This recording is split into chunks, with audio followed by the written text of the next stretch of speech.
All right. Well, we are back, and now going through some of the stuff that has to get done, and we have to learn from changing things because we're adapting to the new setup. Like I said before, I didn't do anything until I got a downpipe made. But to get a downpipe made, I had to get everything else done. And now that I have a downpipe made on the car, we have some quirky little issues that are easy fixes.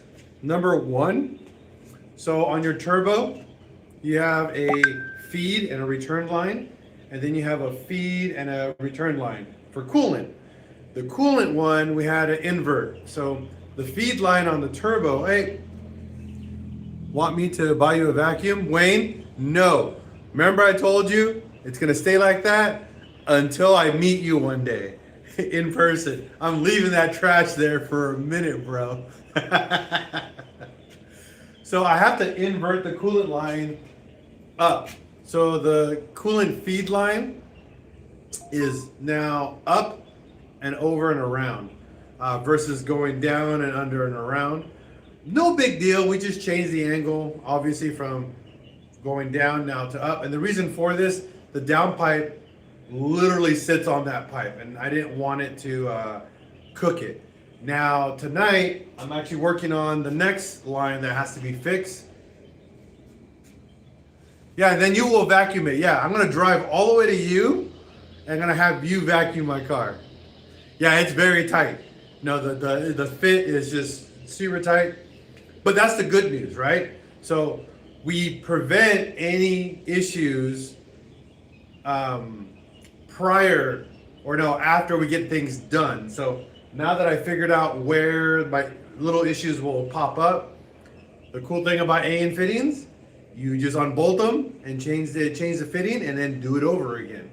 And that's why I love AN. So coolant line, got new orientation set up. We're now gonna cut the end. We're gonna make a new 90 degree.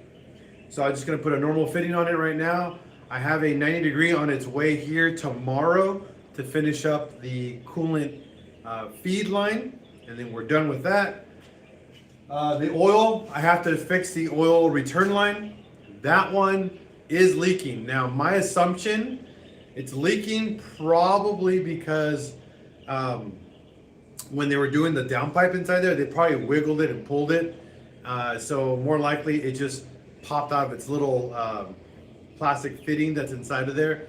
It's not uncommon for those to kind of vibrate or be pushed. They're not meant to bend or flex. Once they're placed in their location, you're not supposed to touch those lines. They're kind of like a set and done. And if you bend them and move them around, you can cause them to leak. That's kind of the thing about them, you know? The intercooler does nothing. I'm not concerned about the intercooler. The intercooler, everything's perfect with that. It's all on the exhaust side. All the weird issues that we're having, it's all done on the exhaust side. I'm happy. That's actually my happy part, because that's actually the easiest thing to fix. I already got the coolant line fixed. I'm gonna fix the turbo return line. Since we did a straight this way and a straight this way, so it's a very aggressive turn like this. So what's happening is that this is getting too close to the downpipe. So what I'm going to do, I'm going to put a, let me show you before I forget.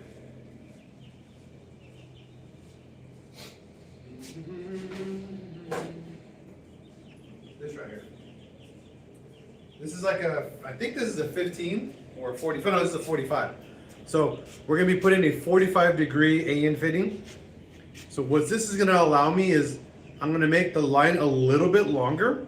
So when it comes out, it's going to hoop and hit against the firewall away from the downpipe and into the turbo. Now we're going to reverse the orientation as well. So I was reading up on this turbo. It's okay if we have a little bit of angle on the way out.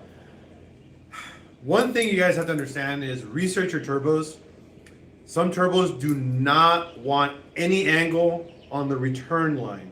They want gravity to do its job, so you don't build a blockage on the way back up or on the way out, so it builds pressure on the way out. So What I'm going to be doing is I'm going to be making a 45 going backwards versus this way. So we're going to feed the hose this way, curve it aggressively into the other 45 down into my oil pan. And the reason why we're doing this is because the downpipe hits it.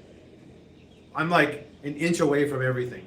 And I really don't want to be an inch. I kind of want to be at least 2 inches away from any heat source. We are thermal sleeving everything, but that is your option number 2 for safety. You don't want to have an oil fire. Oil fires are just as bad as an electrical fire, or if not, probably worse, because once you get oil hot, that's super hot. You're getting something really hot, and that's hard to turn off. Even though we carry a fire extinguisher in the car too, I'm actually going to be mounting my fire extinguisher right into the middle of my harness bar too. That way it's an easy access extinguisher for safety. But yeah, this is a Volkswagen GTI, Johnny. So we're going to be moving, again, the return line to the turbo is going to be going down, over, and we're going to back hoop it, and we're going to do the exact same thing. On the other end, it's going to have an aggressive, not aggressive, but a 45. So it's going to be like this, and it's going to be pinched a little bit. Not too much, but it's going to have an aggressive turn. I got dinner. Yay! People are going to watch me eat that. So thank you. Not one of those videos. No. Thank you for dinner, Bev. And water. Not the water, right? Yeah. So, I have the walking on. yeah. Okay. Nice. Oil cooling system. So, on this car, we use the factory oil cooler. They're actually really good at cooling the oil. Yeah, it's a spaghetti and salad. So we want to use the oil cooler. I do have an external oil cooler for this setup with a oil filter relocation. I'm gonna go into that one after I drive the car for a while the way it's set up right now. And the reason for that, I'm gonna see if I need an upgraded oil cooler system or not. I have like 2 of them. I think I have 2 universal Mishimoto oil cooler systems. So I'm not 100% if I need it or not, but I got it. You know, I got it. And it's really easy to swap out. Pretty much right where the oil cooler is, you just slide that off. You take the bolt that's underneath there and you just cram it in there and you swap it out. Awesome. I got a Mark 7 too, but TDI, very different. Any idea on what check engine code P044? It says evaporative emission system leak. Usually when you have a evap leak, the charcoal canister, your oil filter, your gas cap, so charcoal canister, gas cap, PCV valve will all incorporate with that. So you have to do your research on that one, buddy. Let me grab 2 bites out of here and out of camera, right? But yes, that's what you're looking at.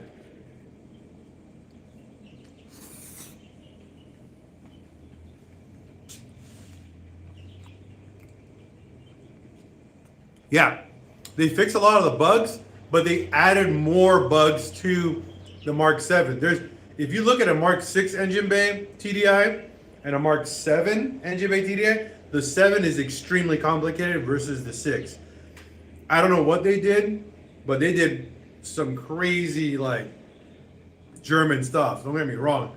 My wife's car is about to hit 140,000, 0 issues.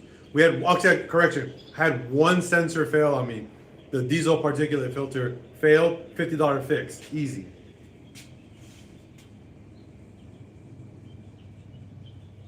Yeah.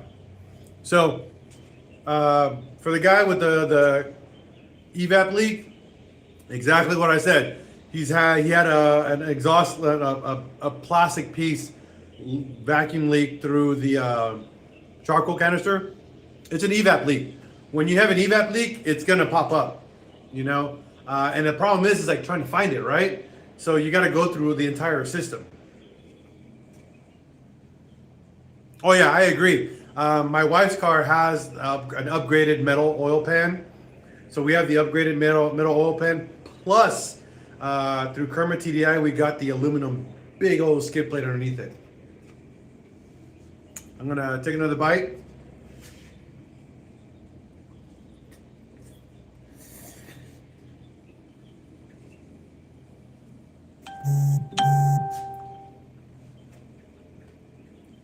So tonight we're gonna do some A&F fittings. So we're gonna disassemble the A&F fitting that I make, and then we're gonna remake some new A&F fittings for my return line, and then we're gonna make the feed coolant line to a point. I can't actually do the entire line because we don't have the 2 fittings that I need to finish it, but it's really easy. Take your rear passenger wheel off, take a look at the connections, yep. And to fill the tube, and known for getting brittle. Yep, it's plastic. What engine is this? 1.8T from a Mark IV, 2002 VW GTI. I'll get you guys up and close so you guys can see the build. But I have the engine up pretty high right now. I mean the car pretty high, so it's hard to see everything, unfortunately. But hopefully you guys can see that. So we can get you guys a little bit higher. That's as far as you go. Sorry. Yeah, you guys can't go any higher than that. We're gonna cut the fuel lines, make them a little bit shorter by about 3 inches or 4 inches. They're just a bit too long that I made. So these are gonna get shortened. You'll notice here's the coolant line right there on top. This is now the coolant feed line. It's gonna be coming up and over from the actual hard line down underneath. That's it. Those are my 2 biggest issues, is the fuel lines and the coolant and the oil return. But the oil return is like, yeah. This is an integrated engineering manifold. Look it up. Gorgeous manifold, super high flow, lots of features. I have the option to unbolt it, rotate it, and put it on this side instead of this side. On top of that, I do have the option to upgrade to the much larger 3-inch throttle body if I want to. This is also a AEB head compatible, so this is actually for much larger AEB ports. How much HP is pushing? Well, before I swapped the turbo on this, we were making about almost 500 wheel. The goal now is 700. Well, I mean, the car can make 700 with the new turbo, but that is not the goal. The goal is 450 at low RPMs. We upgraded to a GT35 turbo, ceramic ball bearing, and we changed my race cams to street cams so I can get the torque a lot sooner and get my max power a lot sooner, because this car is more designed for autocross and canyon driving. This car was never designed to go straight. I designed this car to go on turns. Tires, it depends on what we're going to be going, but I usually use Pirellis or Nittos. I typically get Falcons, but Falcons have gone up way too much in price right now. But yeah, I'll probably be working with some Pirelli triple R's. I think is it either Nitto or Pirelli that uses triple R's. I can't remember the model, but that's what I typically use on this car when I was driving it hard. But I usually have my different wheels. I usually run 16s or 17s on this car when I do that. Yeah, I also have a upgraded rear sway bar. I have a 28, is it 28 millimeter? Can't remember, is it 28? Yeah, 28 millimeter rear sway that I gotta put back on here from New Speed. I also have a bolt-on lower cross member that bolts onto the center of the chassis. I gotta swap out my subframe. I have actually a tube subframe plus tubular control arms when I go autocrossing. I don't use it when I daily drive them. I pull those off and swap over to my other stuff. When the season shows up for autocross and doing some canyon racing, I'll swap all that out and put that in so I can actually drive the car aggressively and then come home and then swap it all back. Because you do not want to drive a car with a solid subframe and a solid control arms. Yes, this is a GTI. It is the worst way to drive a car. Yeah, these cars don't have a power to weight ratio. These cars are just heavy, heavy fat cows. Honestly, these are just fat cows.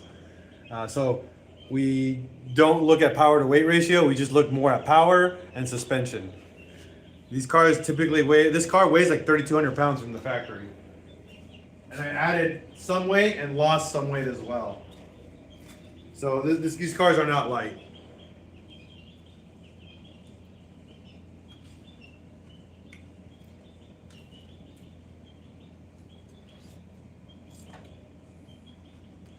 Oh, my wife is joining. Hi, babe.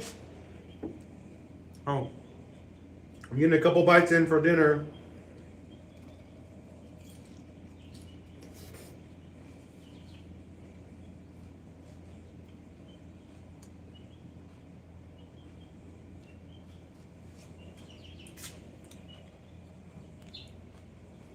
No. The weight does not create a stiffer chassis. The weight causes a lot of what's the word? Front end diving.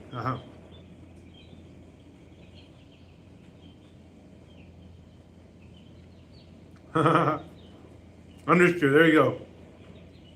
This car has a lot of understeer because it's so heavy.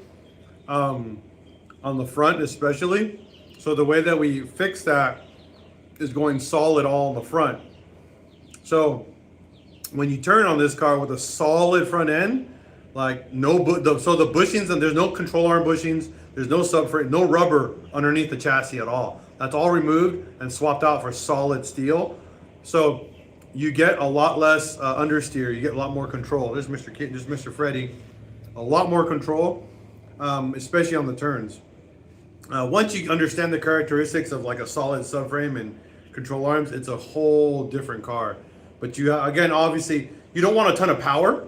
That's the big thing. More power on this car will make it super dangerous. Yeah, no bushings.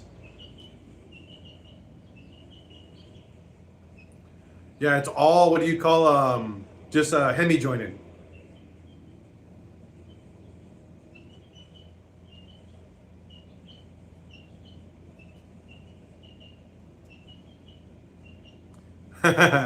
Thanks, Patty boy. Yeah, Mark 6 problems, right? No, not a Hemi. This is a 1.8T Mark 4. Yeah, that's Freddy. That's Freddy. Shabribi should show up now that he's here. The other cat will show up too. All right, let's get him out. There we go. So while I keep talking, I'm gonna keep finishing up my dinner so we can get started on the next part of the project, right? Because I gotta get stuff done. I got stuff to do, man. But I gotta have my dinner. I gotta be good. Gotta be a good kid and eat my dinner, eat my veggies. Out of frame. Don't watch me eat. It's weird.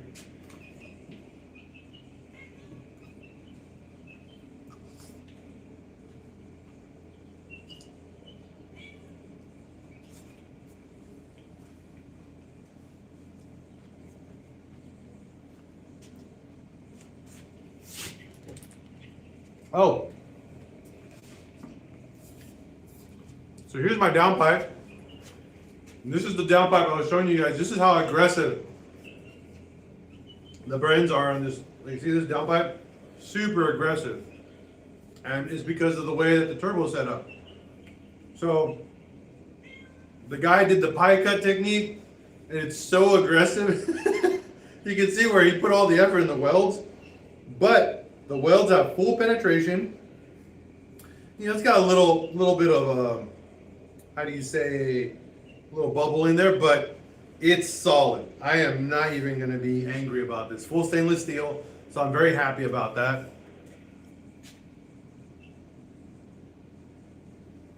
Oh, that sucks, Patton boy. It happens.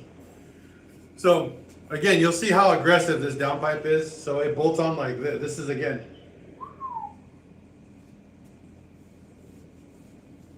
I like going to smaller wheels so I can put bigger tires on the car. Bigger tires, stiffer sidewalls. It all depends, right? So usually I rock on the front. I'll put on the front and the rear.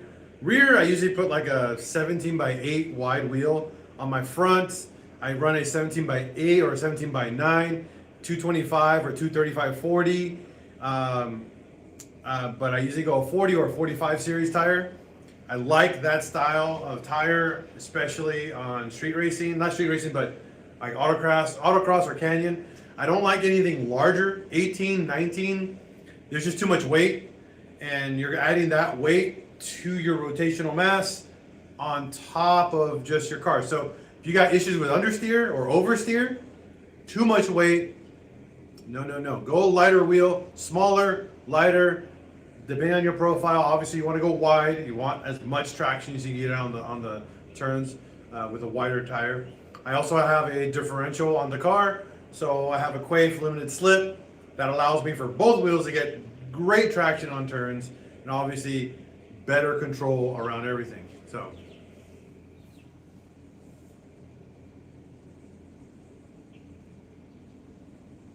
Oh yeah, that drives me nuts too. So everybody, when you change wheels up or tires, it changes the complete characteristics on how the car drives. Find what works for you. Me, I love 17s or 16s on my Mark IV. Depending on the brakes that I rock, I even swap out my calipers. If we're doing really long drives on canyons, I will swap out to my bigger brake setup and drive that. But the problem is, if I go bigger brakes, I can only use 17-inch wheels. So this is where your formula comes in. You really got to find what works for you. People will be like, oh man, why don't you just rock your brakes the entire time? My brakes, my 17Zs on this car, weigh almost twice as much as my stock brakes. You know how much forward momentum that is?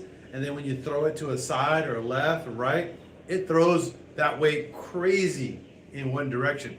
You keep adding more weight, you keep adding momentum to the direction on the weight. So you have to change your characteristics on how you drive. I prefer using GLI or R32 brakes on this car with upgraded rotors and pads for, like, say, autocross, like short runs, and then that way they can cool off pretty quick. When I do long runs, like canyon drives, when I'm out for like 20, 40, 50 miles at a time, and I'm on the brakes a lot, I'll move to my 17Zs, 17-inch wheels. They barely fit, but yeah, I can stop a lot safer because I'm on a canyon. I don't want to fall off a cliff or lose control like crazy. Again, every style of driving, you have a setup for that. People set up strictly for drag racing. Tiny, if you're front wheel drive, super tiny tires in the back, big ass tires in the front, all the power, limited slip, and let it go, right? And then gut the car to the amount you need where there's nothing there besides a seat and a steering wheel and some brake pedals. That's it. Every car is set up differently. I set mine up for comfort, daily use, 2002 GTI, big turbo, 1.8T. So I set up mine for comfort, music, I throw all that. When I go for canyon or autocross, I pull the stereo out. I mean, that's literally 100 and something pounds removed off the car. Pull the stereo out. My whole stereo system itself is like 150, almost 200 pounds. So that's coming out, 100%. But I just want to show you guys because my friend Lance wanted to see the downpipe. Here's the downpipe that we had custom made for this car. Full V-band setup. It's great. It works. It does what it's supposed to do. What's up? Just got done with my chains on my R32. Hope all is well. Nice. Timed that sucker. Easy job. It just sucks putting that transmission back on. I want to go OEM plus brakes, but I'm not sure. Porsche to snag. If I need Brembos on my WX wagon, do you know what bigger brake I should? So, Panboy, I know nothing about Subarus, like what you can pop onto and take off. However, early 2000s Porsche Boxers have the lightest Brembos you can get with four piston brakes, And if you know how to source them, you can get them super cheap either through Rock Auto or Parts Geek. Typically, those are $65 to $85 per caliper, and those work on almost any car. You just got to find a company that makes a bracket to make them bolt onto your car. They're extremely light. They're 4 pistons. They're all aluminum, which is really nice. Oh, Mark IV guys, VW guys, early Porsche Boxers, usually 2001 to 2004. They came with the 4 piston kit for the front, and they have a 2 piston kit for the rear. And you can put them on your Mark IV. They make brackets for them, by the way. R32 brakes on VW, yeah. Oh no, RS3. I'm sorry, RS3. I never done RS3 brakes. They're probably massive. I would be down to put those on there. But weight, weight distribution, I don't know how much they weigh, if they're not heavy or not. Typically, luxury cars, especially like Audis, they put big ass heavy brakes because they want that heavy feel of the car, quality, and all that.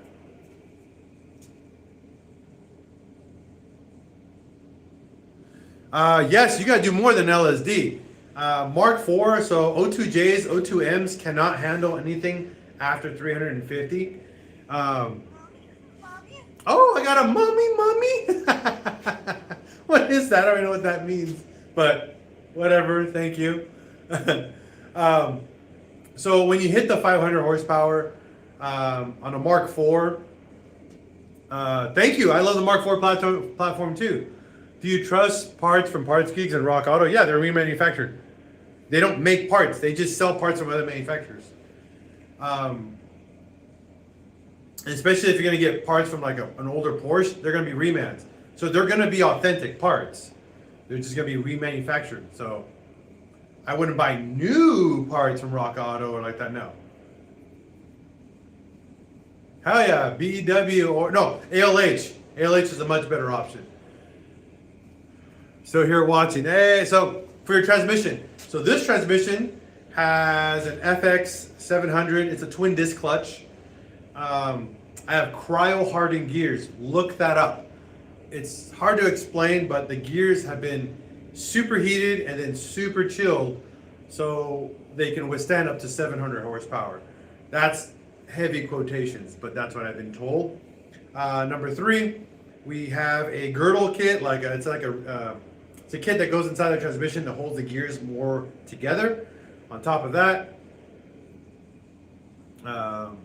you do that, and then we upgraded obviously the shifter mechanisms. It's all billet stuff, and then upgrade the slave cylinder to a billet, and that's pretty much it.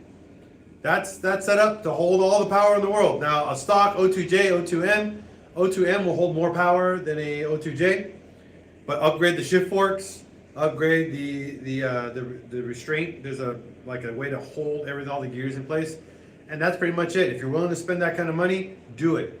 This transmission, after everything's said and done, is about $5,000, and that's from like 12 years ago. I don't know what it is now. It's probably anywhere from 15 to 20 grand now to do a build like that. I don't know, but when I did it, that's how I daily the F out of this transmission.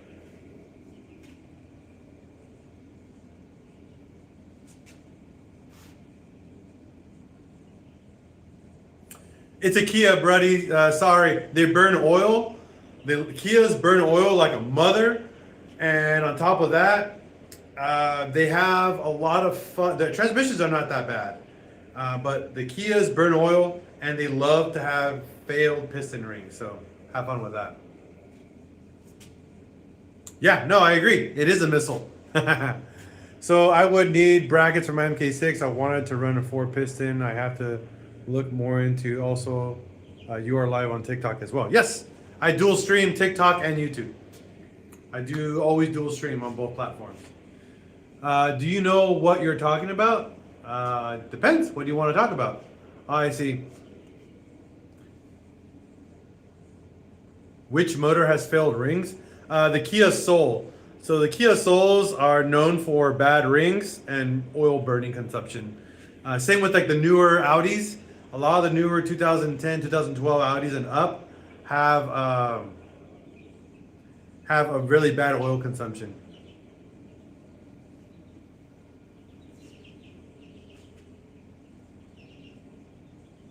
Any TSI in Audi and VWs? Yeah, pretty much the TSI engines also have the 2.0 Ts pretty much, and all the VWs and Audis have the oil consumption problem due to the fact that they have extremely tight tolerances on their piston rings, and they put cheap rings in them, and the rings are prematurely failing.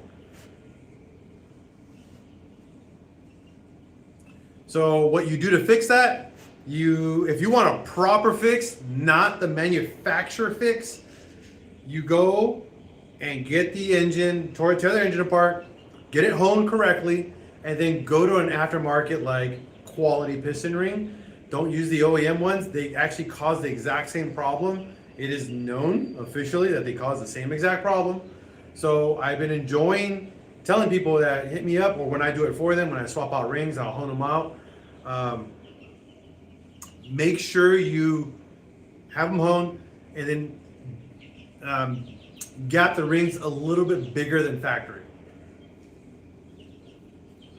Molly rings, I've never used them myself, to be honest with you. I use a lot of I forgot the brand. I use Getz. So I use Getz rings for my big boost applications. They're an OEM, pretty much factory replacement, but I gap my rings pretty large. Usually I'm like 1 to 2 thousandths over from factory for high boost.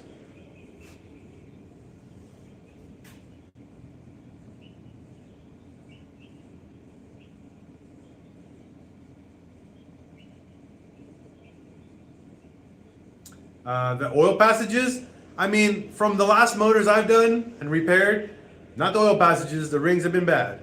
So, is this car street legal? 100%, as long as I don't get caught.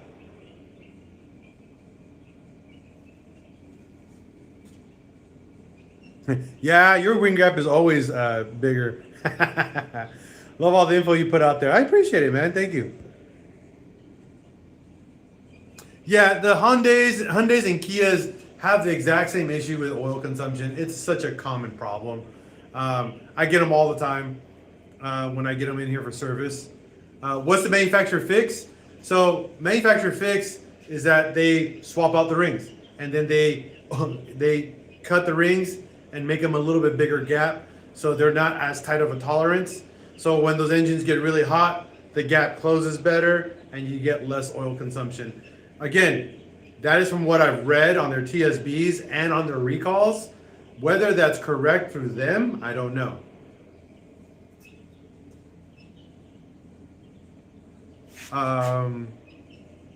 Back Guano Garage, that's fine.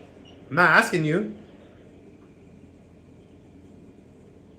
Oh yeah, TSIs, their water pumps, they always fail, and I hate doing their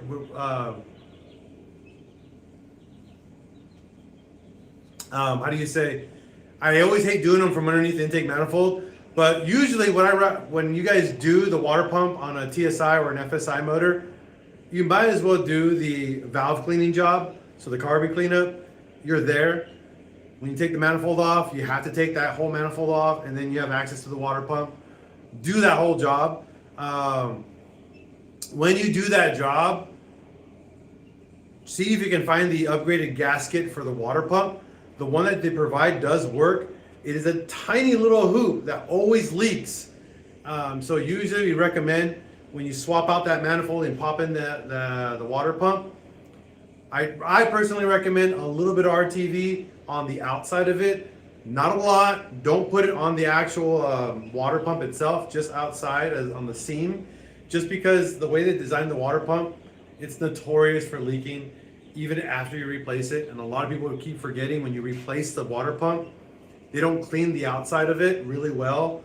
A lot of times there's gasket residue. A lot of people don't clean it with a razor blade or something to scuff it, clean it up. And if not, they always have a water leak or a coolant leak, and then they end up just selling the car afterwards.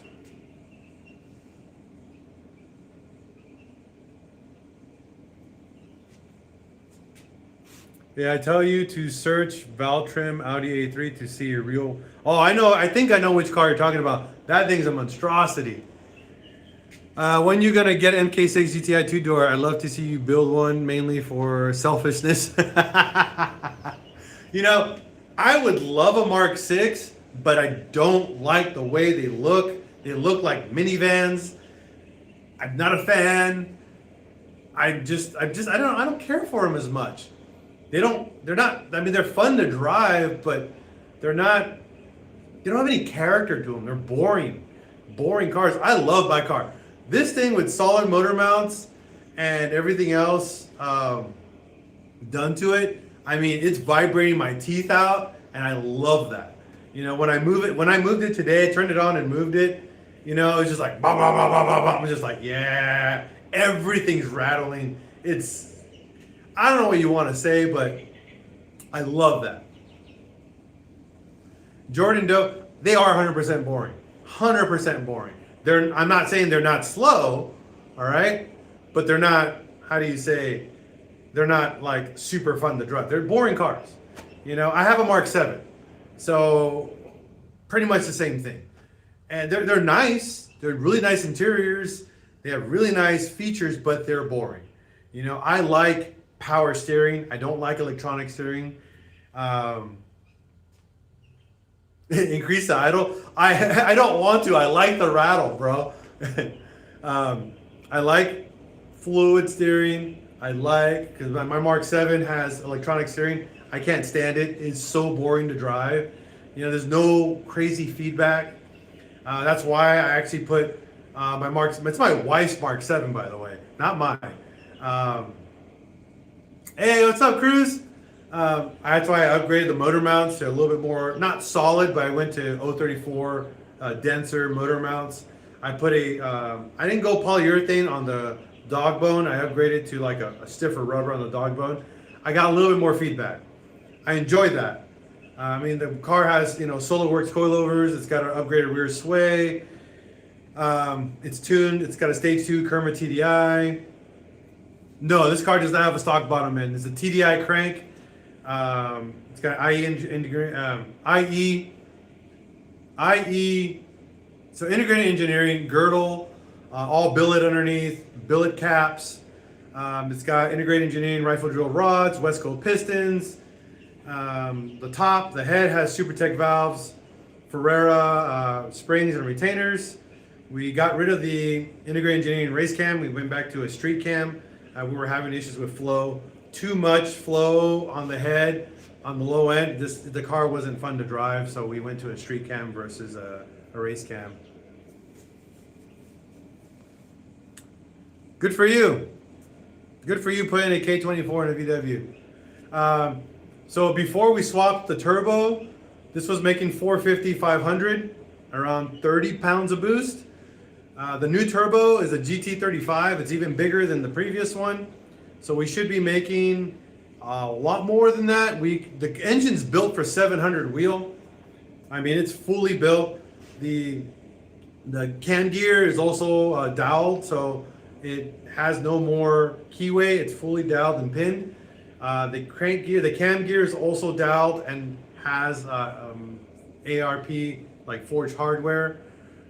So again, it all depends. The car can make 700. That is not my goal. My entire goal for this car was 450, but at much lower RPMs now, since I went to a dual ceramic ball bearing turbo through Mamba Tech, which is a GT35 style turbo. The goal again is to make full power at around 3,000, maybe 3,200 RPM. I was making full power at 45 to almost 5,000 RPMs. So yeah, that happens. So I wanted to drop the RPM, get it much lower RPMs at full power, and then stay under the 500 horsepower range on this car. Big Step certified. What's going on? Hold on. Any advice for beginner mechanics? Get your books. Get your books, man. Get your repair manuals. Follow your repair manuals. Use them to a T. I have pretty much Mark 1 all the way to Mark 7 now, repair manuals. and not just the crappy ones, but the Bentley ones. The Bentley ones give you so much more information. These give you step-by-step guides on how to do all your jobs correctly. It's kind of like All Data, but I don't pay for subscription. I only buy the books that I use and the cars that I work on.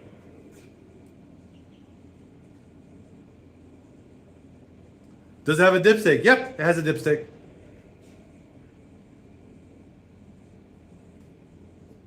Yeah, get it on a PDF as well.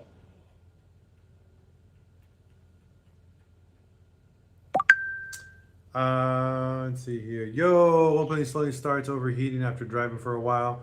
What do you think? Well, if your car is overheating, I know. Sorry, I gotta eat my food. I know she is gonna be mad at me. So if you have a car that's overheating, number one, double check your oil, your water pump. If your water pump is flowing, then you need to check if you have air bubbles in your heater core, very common, or you have rust buildup in your radiator. If you start getting radiator fins to clog due to rust, you will start getting more and more of it overheating. So you definitely have to be careful with that. So yeah. So the coolant boils, but the fans don't kick on. I have birds in the shop. I have chickens. There are birds, but yes, I have chickens in my shop too now. On top of the cats. So when you bleed the system, believe it or not, most people don't know that the heater core, turn the heater on all the way up and give it gas every now and then. Rev it. You got to build pressure to that heater core and get the air out of it. Even if it's boiling, if that water doesn't, if there's a big enough bubble in your heater core, you will get no water going and it will overheat because that's where it flows from the head back to your block. Oh, so it's bypassed. Yee. So heater core is deleted. Then your water pump might be failing, or your head has, the head or the radiator has got clogs. Or maybe your thermostat might be clogged as well. I mean, dude, I don't know, man. That's a good one. Those are the places I would look and start going through all that. What if my Golf sounds like it's sputtering when it turns on? You gotta be more specific. My mom made some Cajun straight corn. It was unique, but I liked it for a birthday. Gonna get y'all's recipe. Okay. Sounds like you should use OBD11, scan it, and see if it runs a bad temp sensor or a bad fans. That's also correct. You can use VCDS, but 9 out of 10 times, no one has VCDS or some type of OBD11 scan tool to go about this. And that sucks, because scan tools give us a lot more feedback while we're doing work.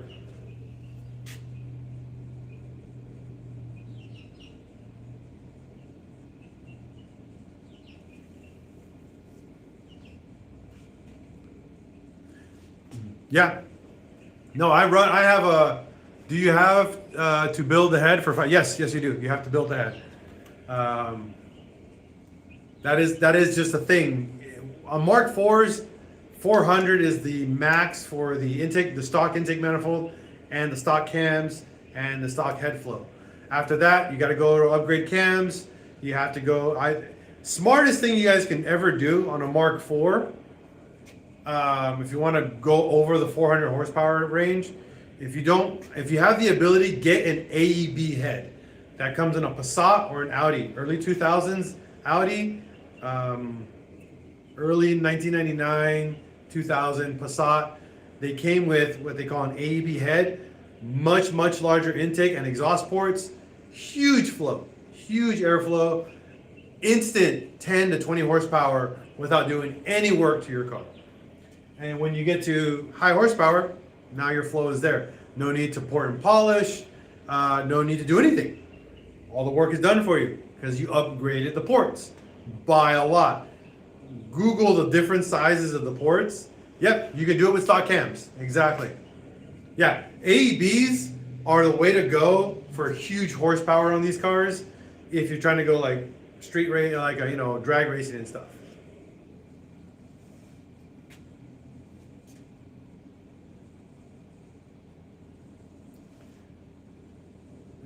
I need this guy as my friend, very knowledgeable. I appreciate that, buddy. AGU. I've never used an AGU head. I don't know much about them. I've always used AB heads or AWP and pour and polish in AWP.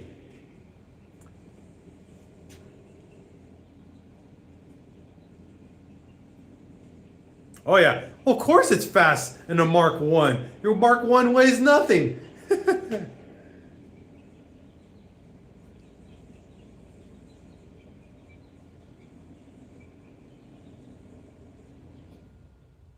I agree, Zake. They are the best sounding engines, period. You know, dude, you're making me wish I bought a VW. I hope you buy a VW one day. Buy a Mark 4, by the way. I want a VR6 Golf or Jetta. All right. Same kind of deal, K series for Honda. Huge difference between head flow for K20 and A3. That's cool. Did not know that, RSX. And I hate you, Wayne. I only have 2. Hello from Malaysia. Welcome, welcome. So, if you guys are watching, VR6s are not fast, naturally aspirated. So, please understand, some of the fastest cars in the world that are small, I'm not saying big cars, I'm talking about in the VW world, some of the fastest VWs in the world are VR6s or 16 valve 1.8s. Believe it or not, the 4-cylinder 16 valve engine can make 1,200 to almost 1,400 horsepower. Exactly, Jordan. It needs a turbo. So the 12 valve VR6, just with bolt-ons, all right? Bolt-ons and a turbo. No work done to the engine besides upgrading the hardware. You can make, what is it, with a big turbo, you can make 400 to 600 horsepower without doing anything to the motor. Anything. So a lot of people are like, oh no, it's slow. Yeah, they're slow. 100%. It's a slow engine.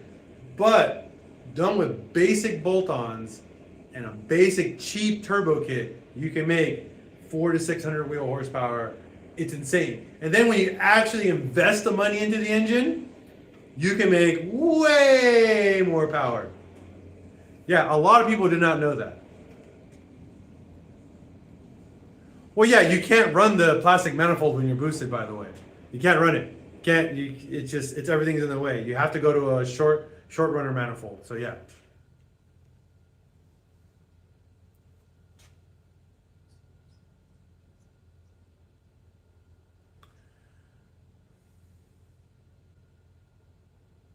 I agree with you, Zeke. It's never about horsepower and speed. But there's guys that I was like, oh my God, that's all it's about. Then yeah. Yeah, they have lots of electrical grids. Position that up. Where are you looking? I'm in Arkansas. 2.5 liter is a bulletproof engine. You are correct. The 07K VW engine is a bulletproof engine. However, depends on the flavor. The 07K has multiple flavors. The first flavor, the first generation, the Mark IV, aka the first generation Mark V, 07K, is the most bulletproof version of that engine because it has forged internals from the factory. Some people do not know that. Ooh, yeah, that happens. ASAP me, please. I don't know what you mean by that, but okay. So I recommend if you guys are ever going to build an 07K, make sure it's a first gen because you got forged internals, so you can boost the high hell and they will make tons of horsepower and it doesn't cost that much. My junkyard here in Texarkana has 3 of them, first gens. They're all in Beetles, Mark IV Beetles. You don't need to do that, 2.5. Oh, I love off-roading. I have an off-road Jetta, bro. I actually built an off-road Jetta. So yes, I love off-roading. I definitely have an off-road. Well, I also have a built F-150. But yes, if Zeke, go to my YouTube channel, PincheAls Garage. Look me up. Go to the playlist. Look up for the MK4 Outlander. It's got a 3-inch lift, giant tires. It's a diesel. We raced it. We done tons of races in it. We've drove it cross country. We've jumped it. We've wrecked it. And yeah, it's all there. Go to PincheAls Garage on YouTube. You can watch all the cool shenanigans we did with that car. Well, I was supposed to be doing oil lines. I drained all the oil. I just relocated the coolant line. I was gonna pull out the oil return line so I can make a new oil return line, but you guys got me all excited talking, so I'm enjoying the conversation. Anyone near Spokewall, Doug Washington, want to help me carbon clean on 2? Whoo! Carbon clean is so annoying, but that's right, Droll. 6 years. That's love right there. Al, the 2 big wires on the 4 cable connector off the FSCM, same thing or different? FCM front. Oh, jeez. Give me. What is the FCM? I keep forgetting.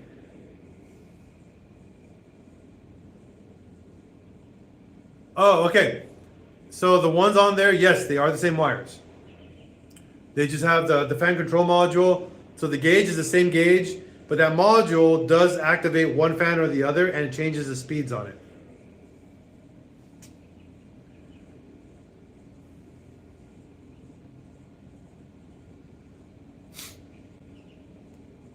And that one, so when you, let me see if I have a way to show you guys that. Let's see.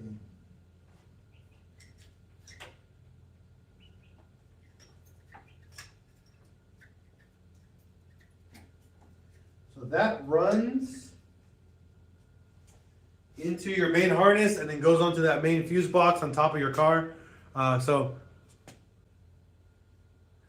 It will matter. Yes, it will matter because they are two set. So the module has two outputs. They are different. They have one's for the smaller fan, one's for the larger fan, and they send different voltages based on the demand of what they need. So if you splice it, you can be drawing a little bit too much voltage to something else and causing it to freak out. Hey, Al, would you think about max load airbags? I believe Raceland is out of stock for the MK4, unfortunately. I never heard of max load, so I can't tell you. And Raceland is pulling the Mark IV pretty much market out of there, which is dumb because the Mark IV market has gotten so much stronger in the past like 2 years. I don't know why they're doing it. It's probably the cost to manufacture, but who knows? Let me take a couple more bites of food.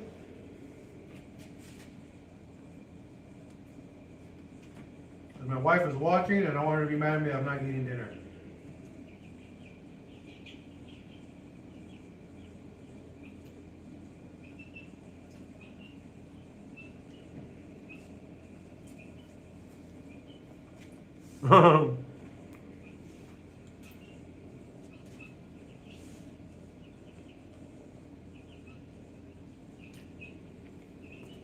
Patent boy, I don't think Raceline's going to keep their bags anymore. Because when I got my bags replaced by them, so they replaced my bags, and I don't think they're making them anymore because they've been out of stock since I got my bags, which was like 4 months ago.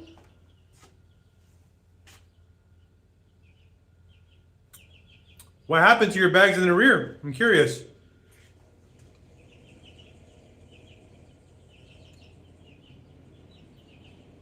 Yeah, I use an AN10 return line. Gotta go as big as I can. I don't want to go to AN12, that's too big, but AN10 is like the perfect size for coolant. Right now it's 9 p.m. Do you know someone that would wire pin 5 to pin 14 on 14 pin terminal to fan control module? No, I have no idea they would do that. These nuts. Interesting. Made in Taiwan. So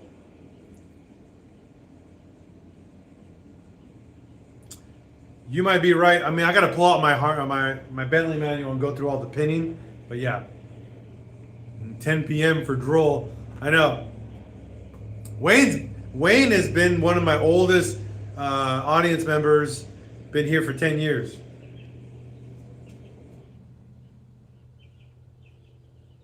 So, Matthew, to fix that, go to drop plates on the back end. It fixes all that.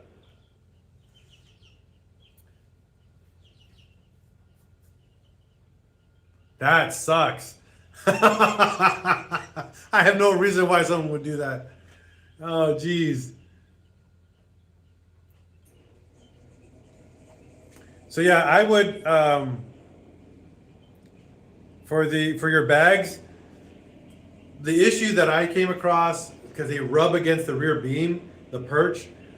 All you gotta do is you just gotta fix the angle and then fix the bushing on your actual rear beam axle. Because what happens when the bushing starts to sag, it starts to pull it forward and it'll pull the bag into that area. Once you fix that beam bushing and you get some centering plates, it stops that problem. You know, because I used to have that problem for a long time and that's how I fixed it.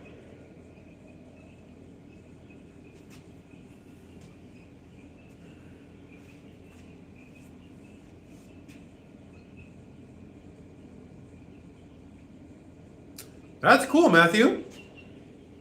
That's actually not bad. You can also, just so you guys know, you can use Mark 6 solid frame rear bags. So they use a double bellow that's very narrow. The Mark 6 GTI or the Mark 7, I can't remember, not the GTI, the Jetta, because the Jettas came with a solid rear beam. They didn't come with independent rear suspension. I think the 6 or the 7, you can get those bags and they'll bolt right up to a Mark 4. And they're double bellow and they're very narrow. You can go that route too. That also solves the rubbing issue with the rear beam. Just so you guys know. Hey, thanks Volkswagen. Chomp, chomp, chomp.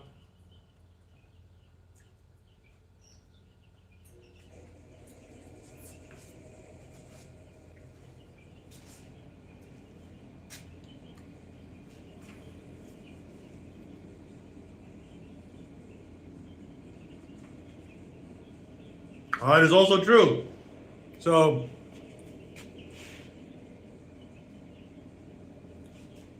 you got to remember that. Well, on these, they don't have rear subframes because they're not all-wheel drive. We don't have all-wheel drive here for the GTIs, but for the Mark IV. But the Mark IV, the rear beam perch does have the ability to move left, right, forward, and back about 2 to 3 millimeters. So remember that too. You can adjust for all that too. And the way I like fixing that, if I want to center the back end, I unbolt the back end, I air out, and it centers itself with the wheel, and then I jack it up from the rear beam. Try not to bend the beam. Get a big old piece of wood and then jack it up from the beam, and that way you bolt on the center beam. You just need 1 or 2 bolts on each side, and then you can air it back up and then bolt it down correctly. How do I get the skew pin, the skew slash pin for the control units? You need to get the diagram, man. If you go to my, yes, you can run IDF drop plates on bags. That's what I have on mine. Or yeah, you can put ramps on the back, and that way you can even out the back end. That is a notorious problem for Mark IV owners, especially if you hit a curve with your back wheel, it will slide the rear beam left or right. Common problem, guys. Very common problem.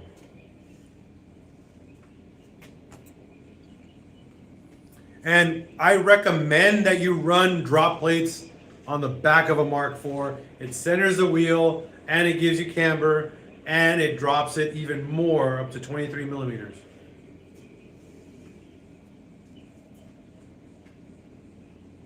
That's correct, Patton boy. The platoon boy.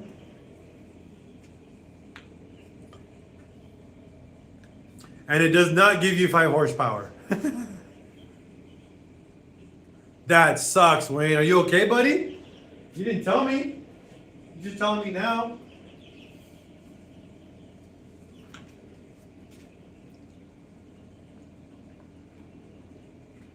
Well, technically, it will give you 5 horsepower down a hill.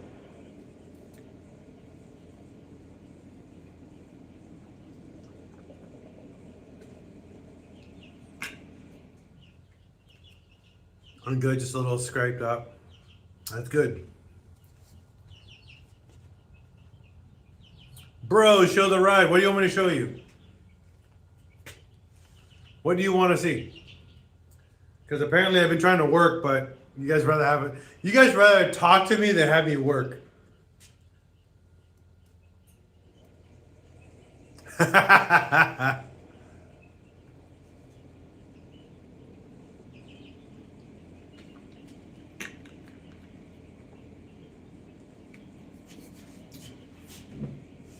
So hold on. Ooh.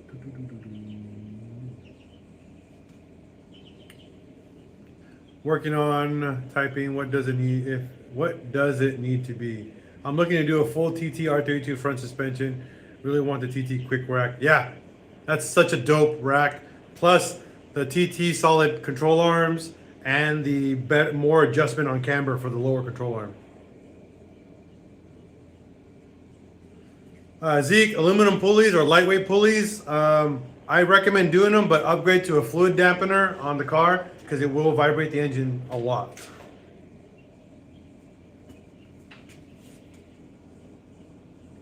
Pull down in front of me was going 60. Holy smokes. Yeah, I definitely hope you're okay, buddy. Hey, I'll get to work on my Mark 6 as soon as you get to work on your Mark 4. I know, right? Sir, I am a mechanic. Well, good for you, Jawan. What's my transmission setup, Matthew? Well, as you asked again, not you, but everybody keeps asking me about my setup. It is an O2J transmission. FX 700 dual, pretty much twin disc clutch, 7-pound flywheel, cryo hardened gears, TDI 5th gear, upgraded, what is it called? The billet slave cylinder, billet shifter, like brackets, new speed short shifter inside here, plus Cooler Works short shifter in the engine bay. I mean, inside the car.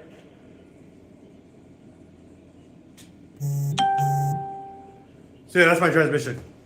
Transmission was a little over 12, like almost 10 grand to build, maybe 12 grand. I can't remember. So again, I built this transmission a very long time ago.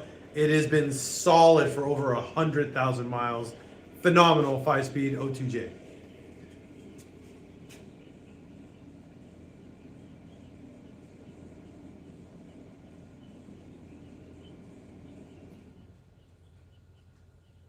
No, you cannot repair brake lines. You need to replace them.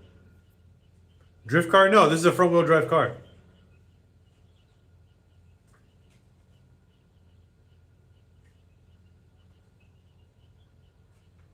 We have a Quaife limited slip differential.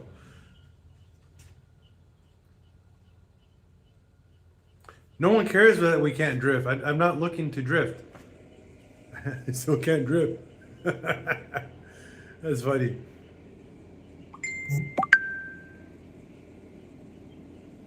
All right, have a good one, buddy. What's up, Lise? Yeah, I mean, it's a front-wheel drive car. It makes 500 wheel. If I can go to 700 if I want, but that's not what it's built for. The car is built for autocross and canyon driving, not for drifting. It's front-wheel drive. No big deal.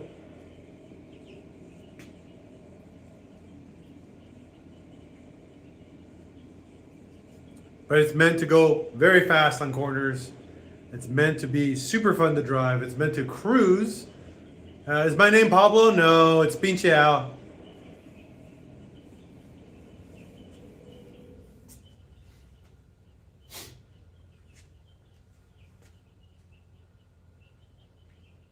That's cool.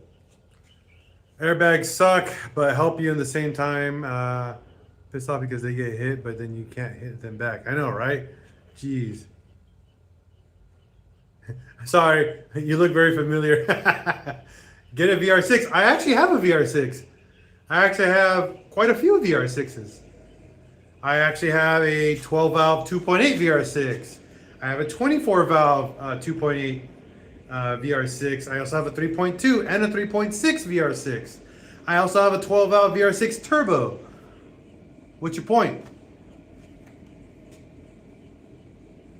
Come on, D. With suspension, upgrade the rear sway bar. Go to a 28 millimeter rear sway bar. It is phenomenal. Your car completely changes with a rear sway bar, believe it or not. Yo, so what's the setup? This is a 1.8T big turbo GT35 dual ceramic ball bearing, 880cc injectors, integrated engineering intake, integrated engineering fuel rail, integrated engineering rifle drill rods, Wesco pistons, SuperTech valves, Ferrera springs and retainers. What else is there? We have a IE girdle. Jeez, I mean, it's like the 5th time I'm repeating it, but it's okay. People ask, so I respect that. Obviously, I just got the downpipe. Someone made me a downpipe for my car.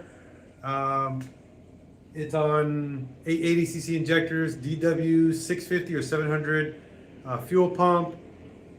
It's on pump gas, by the way. Custom front mount intercooler. Yeah. What transmission? I use Pennzoil Synchromesh, believe it or not. I used to use MT90, but I went to Pennzoil Synchromesh, and I like that so much more. No, we do not use stock front arms. Well, it depends. If I'm dailying, yes. But if I'm actually driving it on the track, no. I can swap out to, I actually have solid Hemi joint control arms, tube head control arms, and I have a tube subframe. I have a 28 millimeter sway, rear sway, and I also have a chassis girdle, like I built for it. Yes, we have a teal blow-off valve. Later, patent boy. No wheel hop. There's no wheel hop. Solid motor mounts. Solid lower, what's it called? Dog bone. Plus, I have a Quaife limited slip differential. So, no wheel hop. I do not run a front sway bar. Not when I'm on my street setup. Front wheel drive. But if I move over to my tubular chassis, like my tubular subframe and all that, then I run a 28 millimeter front sway bar as well.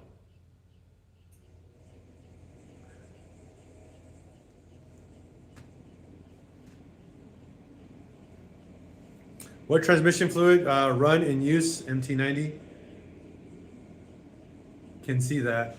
Yeah. No, I don't like front sway bars if I don't need them.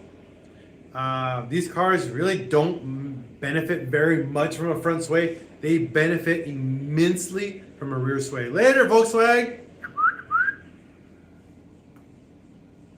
Yes, I do have a tubular subframe that I swap over with solid subframe bushings. So that's full solid metal bushings. There's no rubber. There's no rubber at all when I autocross or I do canyon driving on this car. When the season comes for autocross or canyon driving, I swap that all over, and then pretty much that's it. What kind of torque? Oh, fudge. The last time we did the dyno on the previous turbo, we were making a little over 550 pounds of torque.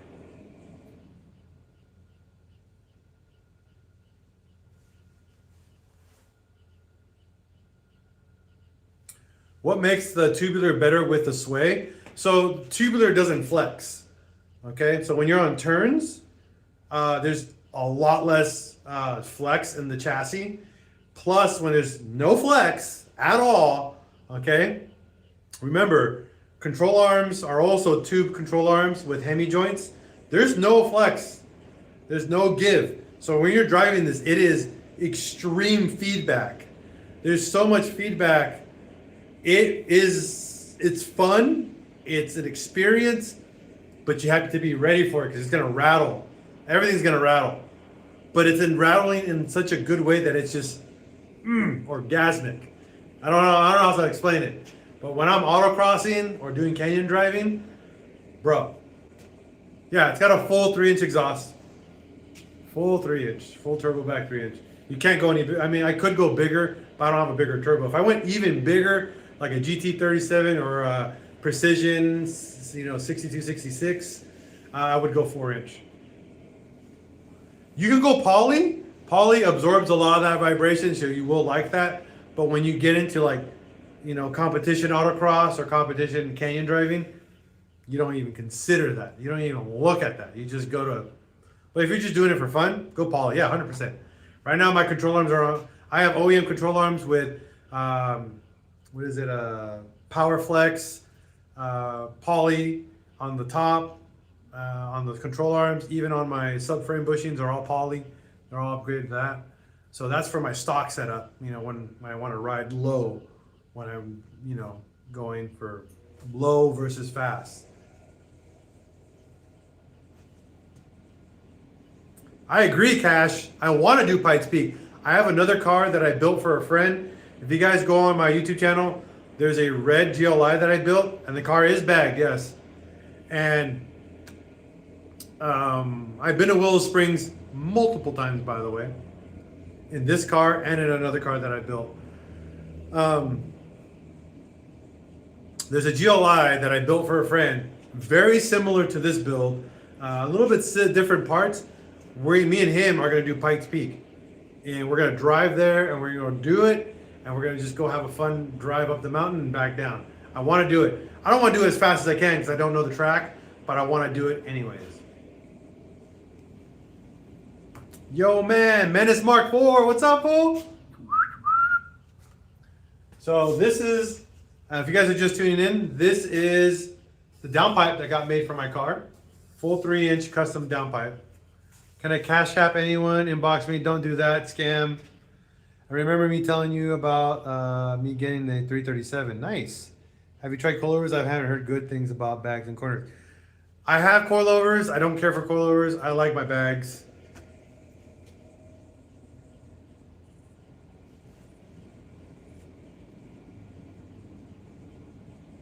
You know, I have KWs. KW, I forgot the model. I think 200 or 300. I forgot what they're called. I have them. I have them as like if I have a problem with my bags, I swap them over. That way I don't have to worry about them until I fix my bags. Do you have to worry about emissions where you are? Nope. Emissions don't exist here in the state of Arkansas. It's a cool thing about Arkansas. I can do whatever I want. Whatever I want. And I freaking love it. That's why I left California. Oh man, I lived in California for 42 years. This is my first year outside of California, and I freaking love it. No, I run a fixed pressure. So if I'm gonna run it hard, I'm at 27 to 30 PSI front and rear.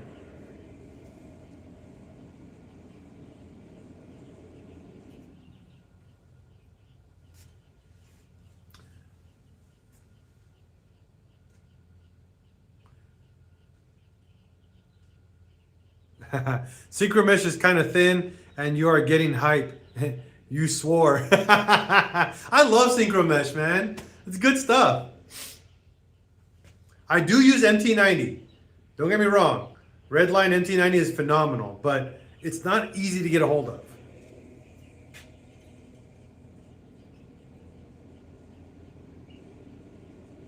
No bottle, no. I'm actually considering building a VR6 NOS like setup. Not hard to do, but I'm really considering doing a full like just NOS like VR6 with like E85, like full E85 and NOS. Like someone told me, and also ITBs. I wanted to do. No, I run pump gas. No, I don't run strut braces. I use a full lower chassis brace. You don't need a strut braces.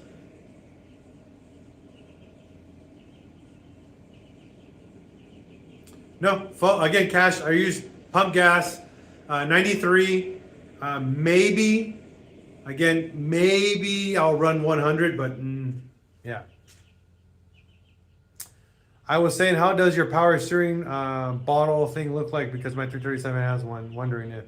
Mine is hidden. So my power steering reservoir sits actually right down here. Right down here on the driver's side. I actually make a kit for this, by the way. So yeah, I run mine on the passenger side. So I relocated mine to the passenger side. We actually make a bracket on my online store, PincheAlsGarage.com. And guess what? There's gonna be 9 kits available next week. I made 9 of the power steering relocation kits. I'm just waiting on the power steering hose to get here. Holy smokes, power steering hose has gone up in price. I've been hunting down power steering hoses, but they're expensive now. $10 a foot. I am not a fan at $10 a foot, right? I use an all aluminum radiator. You don't need anything special. These cars run pretty dang cool.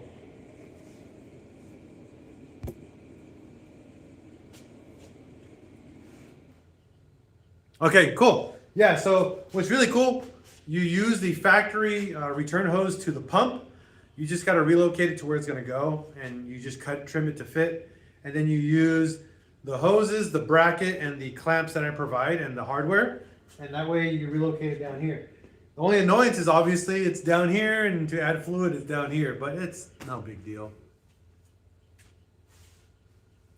I also have, once those kits are online next week, I'm waiting for also my stock or return of the coolant ball delete kit. That's also coming. Yeah, we drive these cars all the time. Nikki, I don't know much about those motors, so I can't tell you. But I know Germans make really good diesel engines. That's all I can tell you. So an X5 diesel is probably a very good car because it's a German diesel, and German diesels are phenomenal.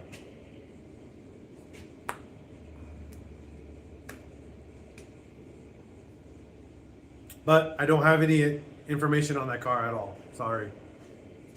Was wondering about my 1.8 today. Haha, drove it to Landers, Cali today. Haha, in 110 weather. Yeah, should be fine. All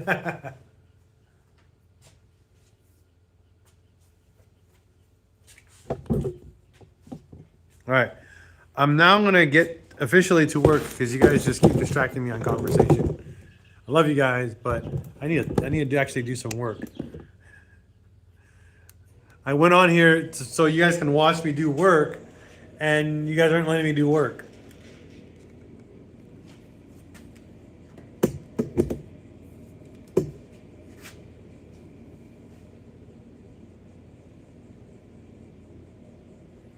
Again, Nikki, I can't give you much advice because I've never done it before. I've never worked on one. I never drove one. I'm also not really into BMWs, but I can't tell you. I got no foot to stand on at all for you for advice. Sorry. I wish I could, but I can't. All right. So, like I said yesterday or earlier, I heard about the 2-liter crank in a 1.8, but are you running off the shelf custom rods and pistons? Yes. So the rods are Integrated Engineering drop-in rods that are rifle drilled, Wesco pistons, TDI crank. So the 1.9 TDI crank bolts right into these cars. You can use the 2.0T FSI crank, not the TSI, the FSI crank. So that's the Mark V pretty much crank. No, I don't know much about those Gen 3s. Sorry, man. But you can run the FSI crank. They're drop-in to these cars. They're a lot more stronger than the factory 1.8T crank. They can hold a lot more power. On top of that, on top of them holding a lot more power, they give you an increase in liters. So you go just with the crank alone. If you did everything else stock, you can do a 1.9 liter engine. If you go lower compression pistons, you can do a 2 liter all the way up to a 2.1 liter.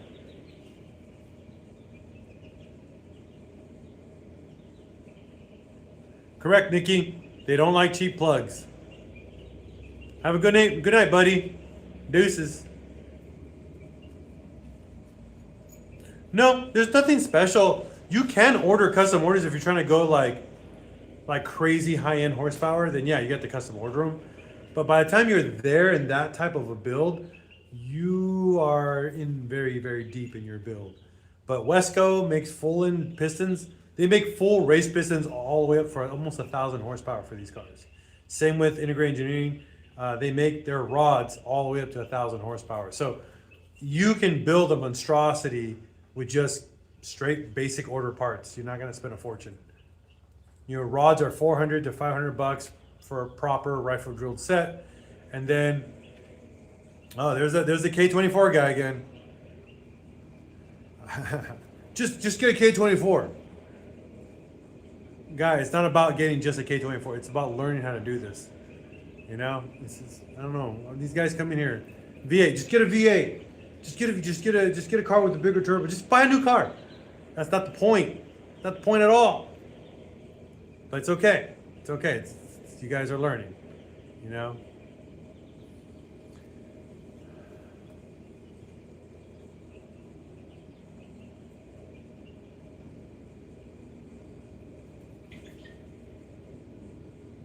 Correct.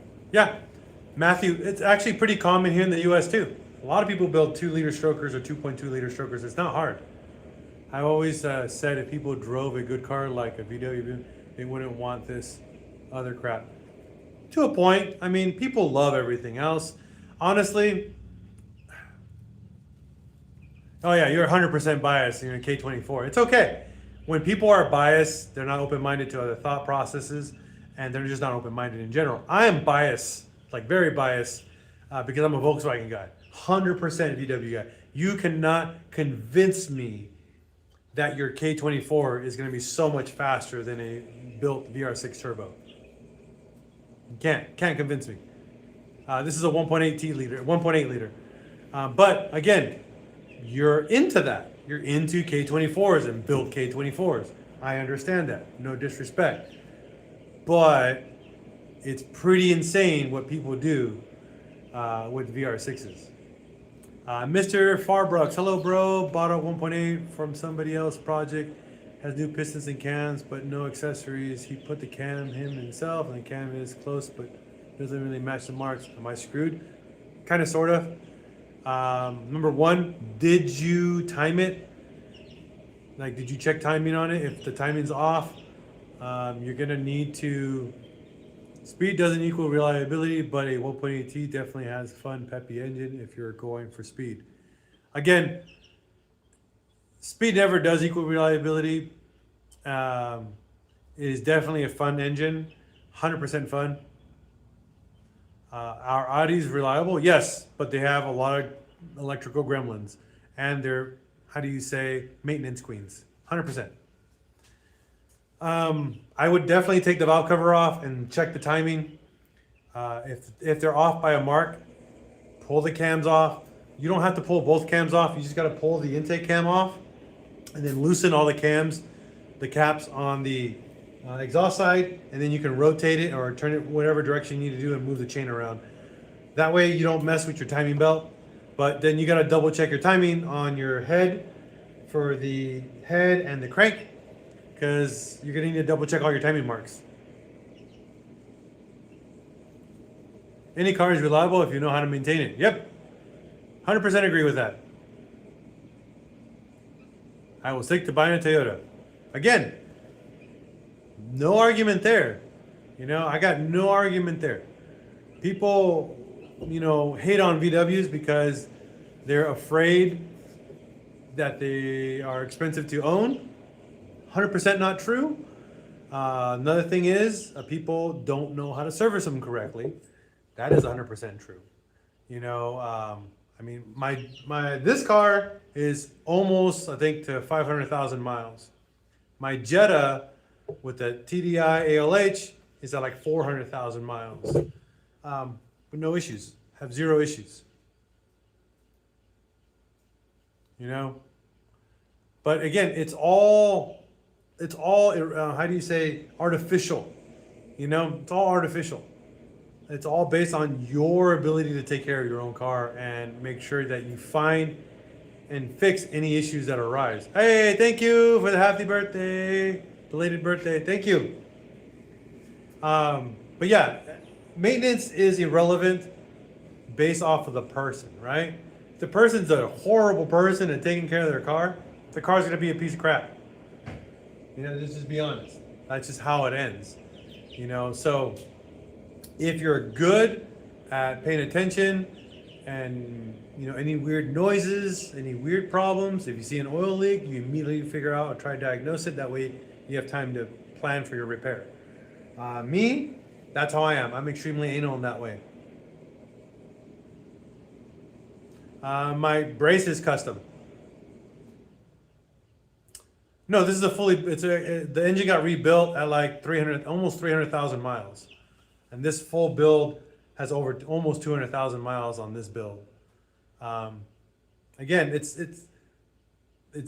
different. I mean, it had 300,000 miles on the original turbo. Yeah. Rebuilding an engine is not maintenance. No, really? No one said that.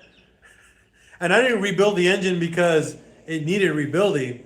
I rebuilt the engine because I wanted more power. Dude, you gotta understand the context, man. Mr. Scott, Scott 3131. No one said I rebuilt the motor because it needed to be rebuilt. I rebuilt the motor because I needed more power.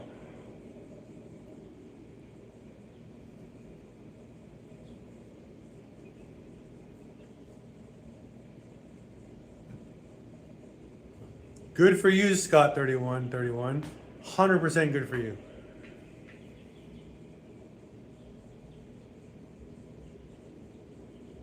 I rebuilt the motor because battery needed to be replaced. That's a good reason. 100% good reason.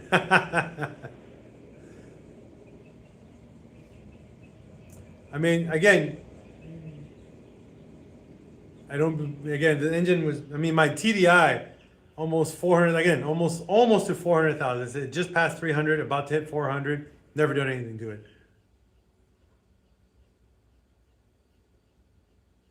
You need to do a rear, do the Audi TT. You have to cut the rear end out of Audi TT to put that in if you want if you want to do rear wheel drive. That's how everybody does rear wheel drive or all wheel drive conversions on these cars. The Audi TT bolts right on. Well, not bolt on, but you cut it, weld it, and it's now part of it. How about Volkswagen and the whole diesel escapade would not make any emissions? Believe it or not, Scott 3131, Volkswagen is not the only company that failed emissions on that. Cummins is another company. Duramax is also another one. BMW also got in trouble with it. Diesel emissions, unfortunately, the federal and state diesel emissions are a total freaking scam. But you've never I've taken multiple VR6s apart. Scott, I actually have a whole series on my YouTube channel for building a VR6 turbo.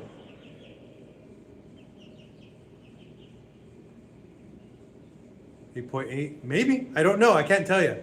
Can't tell you because I've never done it before.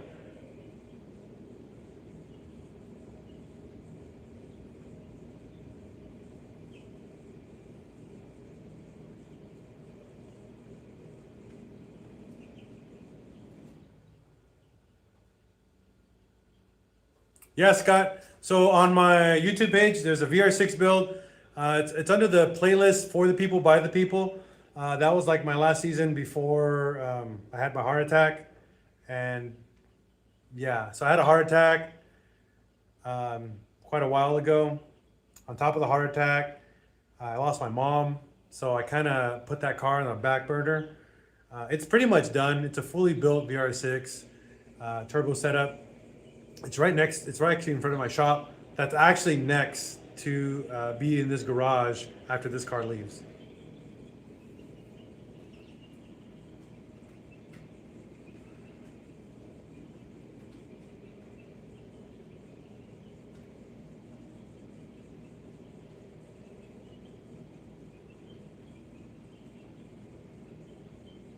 Bunch of nonsense if you ask me. Oh man, everything's nonsense, man, if you take it that way. It's all right, Scott.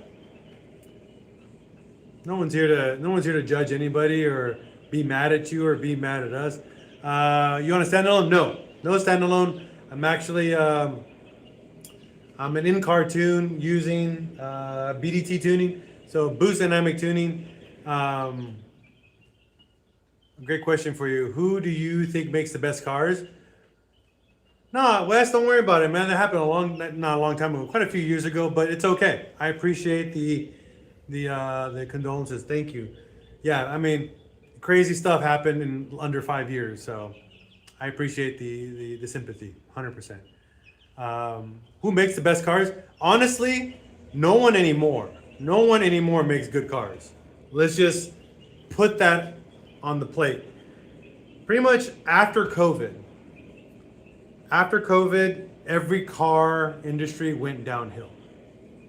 And I'm just going to be honest with you. All car makers just went downhill after COVID. So much of the industry changed after COVID. It's sad because a lot of stuff changed.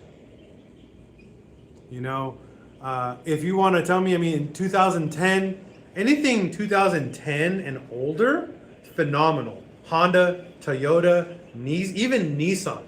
But after 2010, moving forward, a lot of manufacturers went to freaking CVT transmissions, total hot garbage.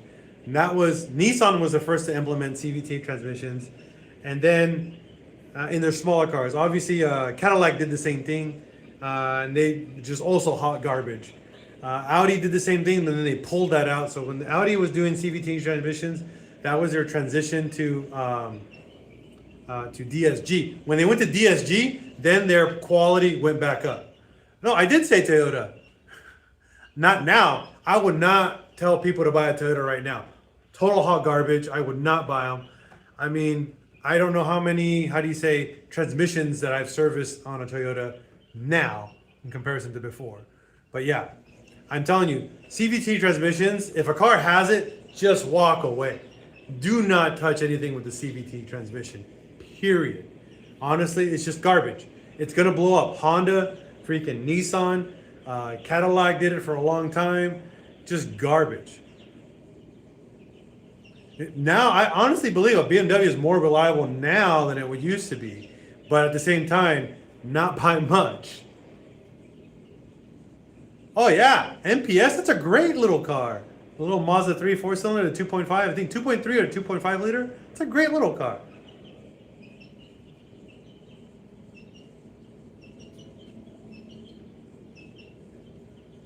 But again, newer Toyotas, newer Nissans, newer Hondas, honestly, are not great cars anymore. They are not. The golden age of reliability is gone. And that was in 2010. After 2010, you noticed trends changing, the market changing. And then COVID immediately flipped the switch and turned it from reliability to crap. Honestly. I have a Toyota RAV4 and I have a 2020 Toyota RAV4. Hot garbage. Hot garbage car. You know? And it's not my Toyota RAV4, but it's on the property. We bought it to have a reliable car, you know, because that's what we thought. And I bought it for the family. I don't touch it. It sits there. It just sits in my driveway. We don't drive it. It just sits there. You know what we drive more? My 1997 Toyota Tacoma. All right? My Toyota Tacoma is a phenomenal little truck. My 97 Tacoma, great little truck. I've never been against Toyotas or Hondas. Never. Even Nissans. Never been against them. Even Mazdas. I own a Ford F-150. Phenomenal 2020. It's a 2020, but hot garbage. But you can't buy a German car that can tow. You're never going to be able to find a German car that can tow. If it's blowing smoke, should I do a compression test? My toolbox? I mean, it's over there. I mean, I am a Harbor Freight man, by the way, Scott 3131. I use basic Harbor Freight tools. I use basic everything. The only thing I have specialty is for heads. Obviously, my specialty tools for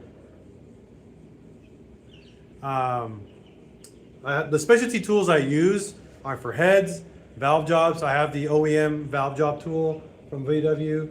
I have the specialty head tools, triple squares. I agree. The V10 TDI will pull a house and two houses, honestly. But You can't buy them. They're hard to find and they're beat to crap. You hand cut the seats? No, I don't hand cut seats. No. I do upholstery work, but I never did my seats. I did my interior and the seats in my bus. I got a 1971 bus that I fully restored. I did all the interior myself. I did a lot of the fabrication in it. But I mean, that's me though. Oh, valve seats? No. So the valve seats on this one had to be cut because they're oversized. So they were machined. They were at a machine shop. I went one over, so 1/1000 over from stock. And since we use Supertech, I didn't cut them myself. No, I don't trust myself in doing any machine work like that. No. So no, they were not cut by me. But the valve seats on this one were cut at a machine shop. Actually, Paradise Motorsports in San Marcos, California, did all the work for that. They did the bore. They did the. Well, I didn't bore it out. Just to cut. They blueprinted the block. Everything else was done. New valve guides, obviously new valve seats and all that stuff, part of it. Who do you think makes the best automotive two-post lift? I don't know because I don't believe in them. I'm actually not a big fan of two-post lifts. I'm actually a huge fan of the floor. I love working on the floor. I have the most comfort working on the floor. I am not a fan working underneath a lift, actually. And the other reason why I work on a lift, number one, I don't want to spend the money for a lift. Number two, I got a Cooler Works shift box. Number two, the whole point of my YouTube channel and like what I do for content creation is the average person, right? So most average people can't afford lifts. Most average people can't buy Snap-on, can't buy, Matco tools. They can't do that. I mean, it's super expensive. But people have a floor. People can buy jack stands. People can buy an inexpensive jack. People can follow my DIYs or my process because, we do it as the average person. Okay? The whole point of this is for the average person to be able to do this job. And we want average people working on cars.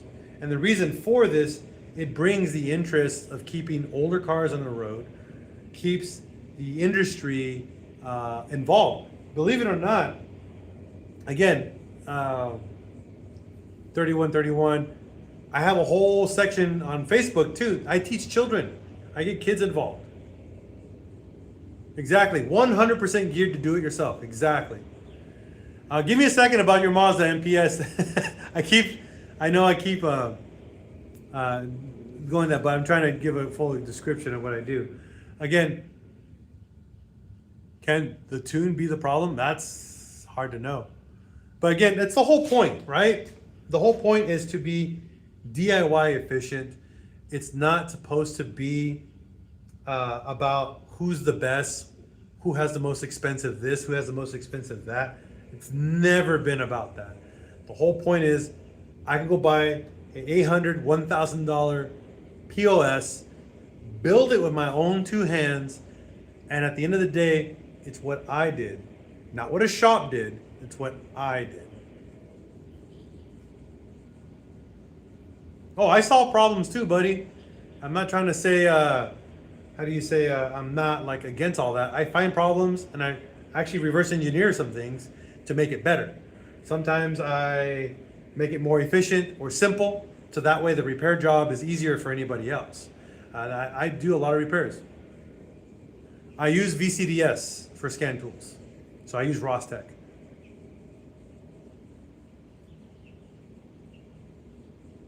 You're like my dad. I appreciate that. Hopefully that's a comment. No, I have an Autel scanner. I got a used, pretty much Snap-on Autel scanner. I have one of those, but I don't really use it for that. Very cool, very cool. But again, I use VCDS, Rostec. I have an unlimited VIN cable right over here. Where is it? There it is.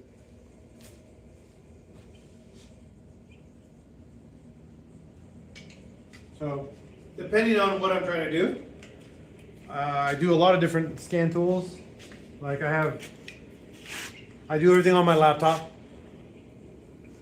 Correct, that's Volkswagen, Audi only. So I have a Rostec VCDS scan tool right here. This is using VWs and L. That's what I service primarily in my shop. So I do all the stuff for this. So this is my scan tool. This has an unlimited VIN license. And then I have actually a hack version of this, of that same exact cable. I use this for tuning. I use this also for removing the immobilizers on these cars or on ECUs. So I use that. Then I have what they call OBD Link EX. I use this for Ford and Chevys. These I primarily use. I was able to hack this one, and now I have an unlimited VIN version for Forescan and for Chevy software as well. So I can do service on Fords and Chevys with this cable. I'm a huge electrical nerd, so I know how to hack and do resistors and all that stuff. So I hacked this OBD2 cable pretty easy. Just had to change the resistor to like I think a 10,000 ohm, and then bam, it tricked it. Pretty cool.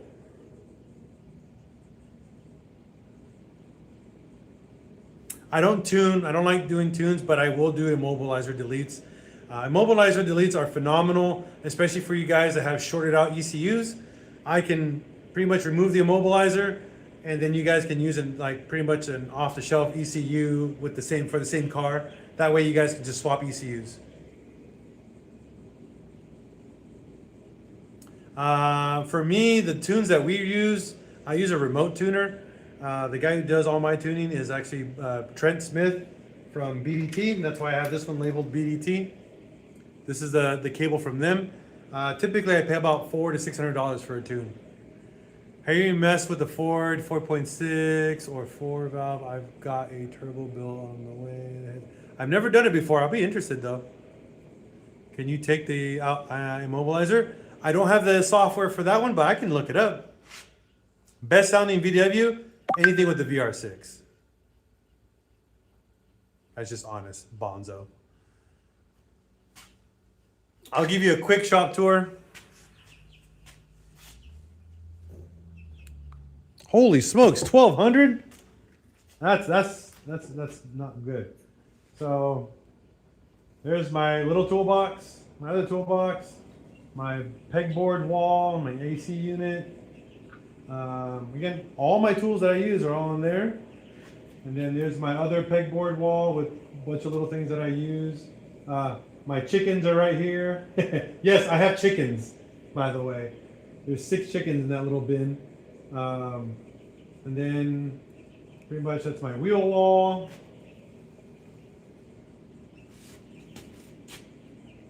That's the actual entrance to the door. And then this is my bikes. I put my bikes over here. So I have 2 motorcycles that I actually own for... I actually do pet my chickens. So I have, these are my bikes over here. I got a 2022 CF Moto Aventura, and then I got a Royal Enfield Interceptor 650 that I actually built. That one was fun to build. It's actually no longer a 650, it's an 850 cc. So it's a big head, big pistons, cammed. It's a pretty cool bike. Bigger fuel injector, and it's tuned. It's not very fast still, but I like the sound it makes. Thanks, Marv. This is the other side. So this is like my shop. This is like my tech corner. So I do a lot of stuff with technology. So this is my PC. You'll see my plotter. So I make decals and stuff. I make stickers here. And then my PC's on the other side of that. And then all my 3D printers. I have a bunch of 3D printers here. And then... I got a mess in here, by the way. Sorry about that, guys. It usually never looks like this, but we've been going through like a refresh on a lot of stuff. There's my server rack with all my data for my YouTube channel and all that. There's my shipping rack. There's all my stuff for shipping product. And then that's the back door, and then the car. So there you go. That's my space in a nutshell. Correct. And you guys on YouTube, you guys already know what my shop looks like. You guys always enjoy my shop tours, but there it is, tool corner. I still don't have all my tools out. I'm missing my press. So I have thank you. I use triple R's. I think those are Yokohama triple R's or Pirellis. I can't remember. That's what I use for my track setup. On top of that, again, I do a lot, not just car stuff, but I do 3D modeling. So I make parts for cars. I make a bunch of other little things that people have no idea that I do. So on top of just working on cars, I actually design parts for cars. I design model little car parts. I do a lot of things. I don't like being bored, so I stay busy learning how to do stuff. Toyos, those are the ones. That's right. See, I know it's AAA, but it's been so long.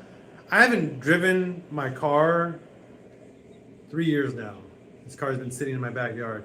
I've been riding motorcycles and driving my VW bus. You don't understand. I went through a hardcore depression, so.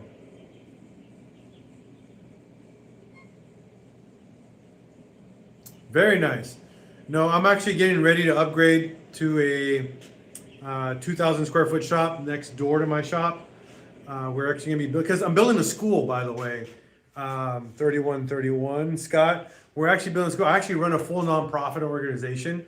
Your VW bus, daily driven VW bus is awesome. Yeah, I drive my VW bus probably 1,000 to 2,000 miles a month. I drive it a lot. You know, right now it's super hot, so I try not to drive it because if it's really hot outside, it's really hot inside the bus. But I love driving my VW bus. As often as I can drive it, I drive that thing. But yeah, I'm trying to get into building a school actually. And it's just a school for kids to come and play, learn how to get dirty, get their hands filthy, and learn how to wrench on something.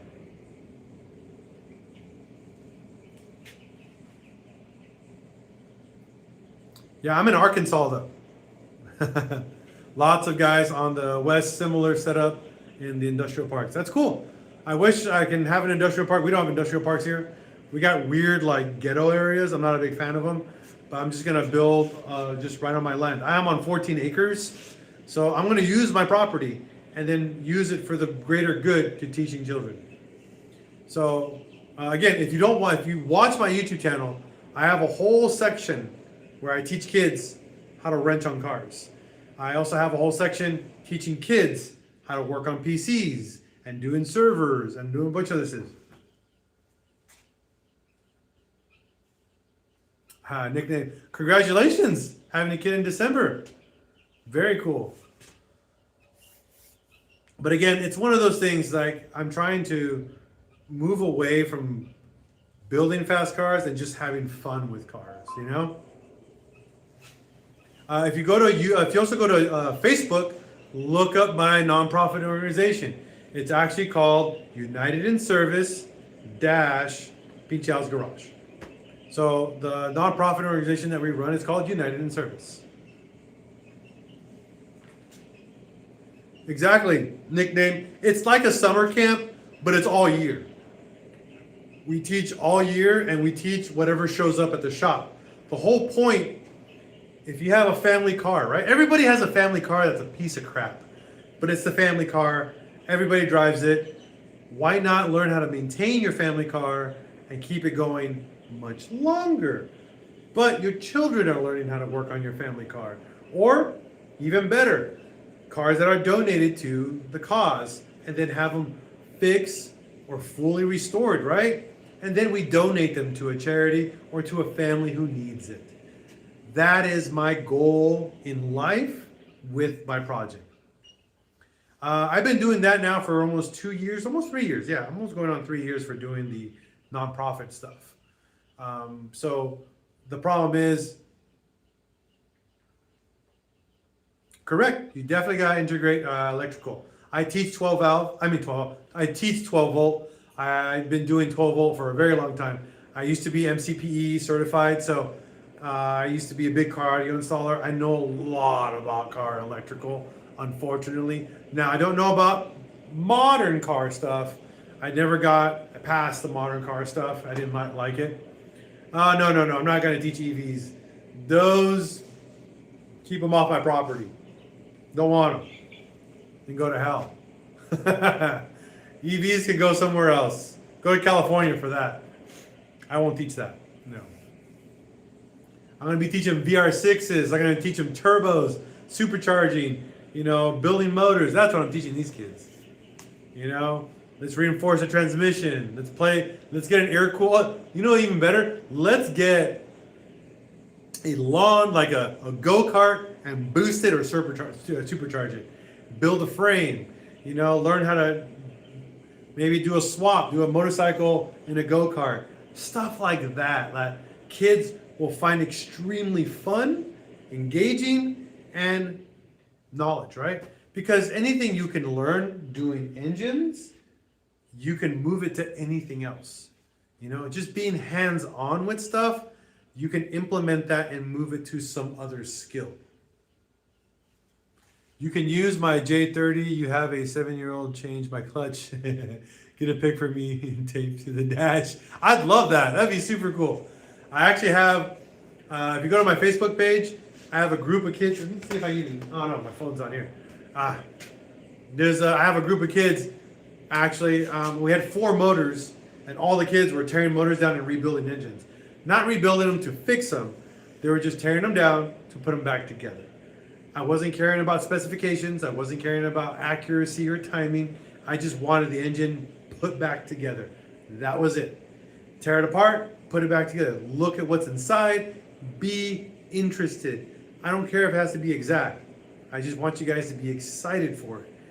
Then, if they want to go the next step further, the kids that really got into it, then we built motors. Believe it or not, out of 13 kids, 10 stayed long term, and then out of the 10, 4 actually built full engines, and we actually donated the engines to an automotive shop that were doing swaps. So yeah.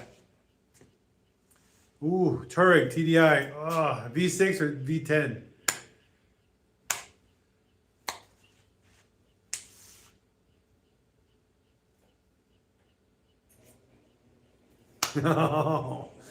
V6 TDI. What's going on?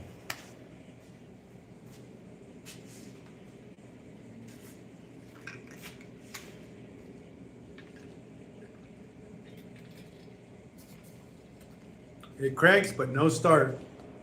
Well, number one, how long did it sit before you turned it on? TDIs, I'm not gonna say all TDIs, but it is a notorious feature with some TDIs. Sometimes they build air in the system and they'll clog and they won't prime correctly and they won't fire. Sometimes you have to bleed the system. 2 good weeks? Okay, that's not a big deal then. Then if that's the case, I would probably get some VCDS. So you need your software. Get a VCDS, VADCOM, and check for signal for the crank sensor, the cam sensor. What else is there that matters because it's direct injected? Yeah, that's where I would start first.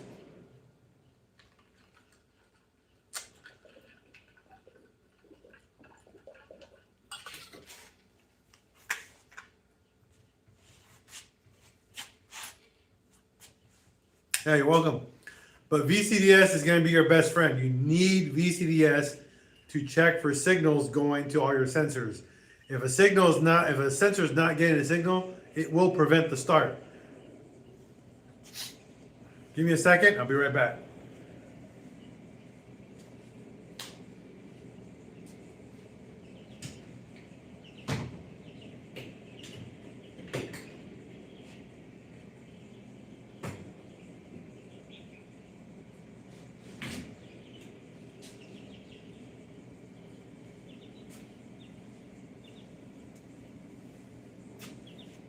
My chicken.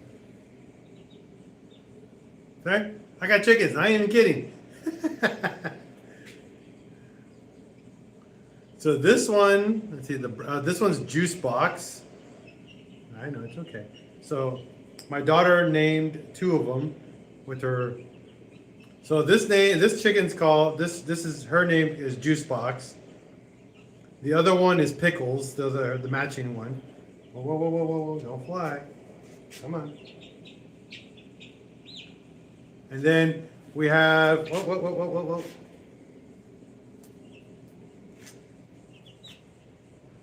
We have Cotton Sue and Terry and Yaki. So yeah. And again, we have actually a bunch of updates with this 2.0 turbo. No, 1.8T turbo.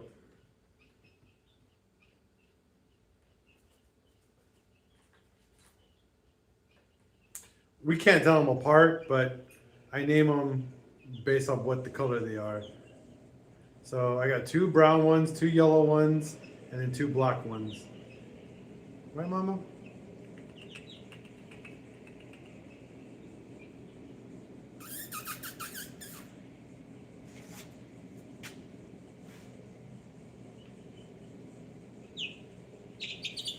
Hold on. Hold on, fool. So yeah.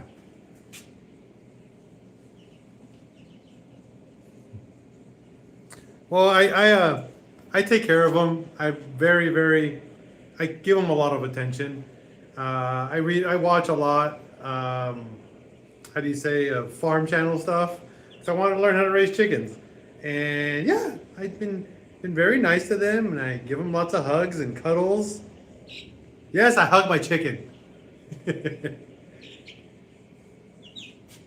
You know, I just hang out with them. No, they're all female, so they're actually egg laying chickens. So no, I'm not eating them. I want to. Thank you. I love my Gundam shirt. This is RX-72, by the way. RX-72 Mark II. I'm a big Gundam guy. Huge Gundam guy, by the way. Yeah, he's super chill. Yeah, super chill. Right. I have tons of Gundams. I've been to Japan multiple times, and I keep bringing back. What's up, brother? Bangin'. Yeah, chirpy chirp. Yes, mama. Why do you have a bird? This is my chicken. I'm actually starting a farm. I'm starting a homestead. New Gunpla every time, huh? No, Gunplas. Many Gunplas. I actually have a bunch of perfect grades, perfect grade HDs, master grades, super rare Gundam base. Okay, you want to go back? All right, come on. Okay, come on.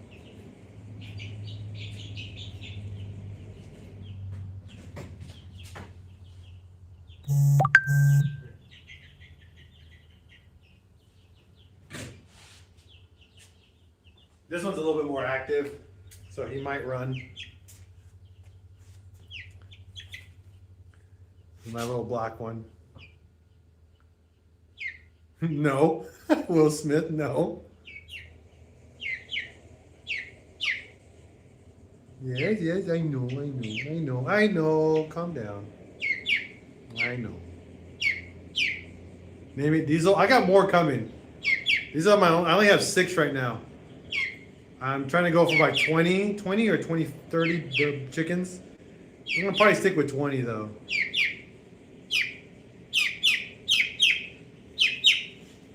Hold on. See, this one, he wants to go back. Why do you want to go back right now? Chill. It's all right. You know Freddy right there, the cat, is watching you, right?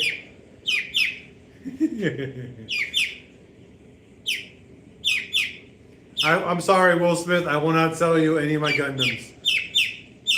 I flew halfway across the world for them. No. I'm sorry. And some of my Gundams are worth way more than $300. I have like a couple $600 and $1,000 Gundams. I know.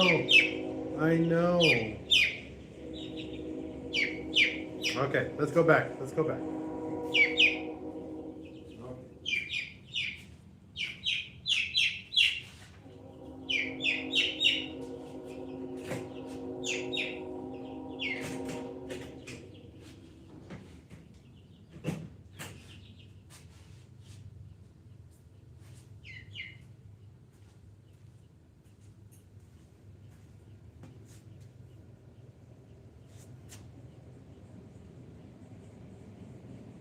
Say hi, Shabribri. This is my cat, Shabribri.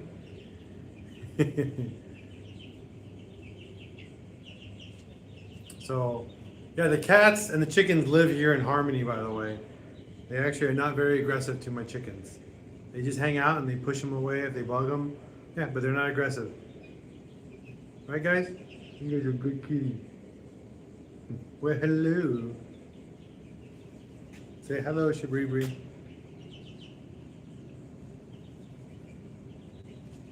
All right, go down.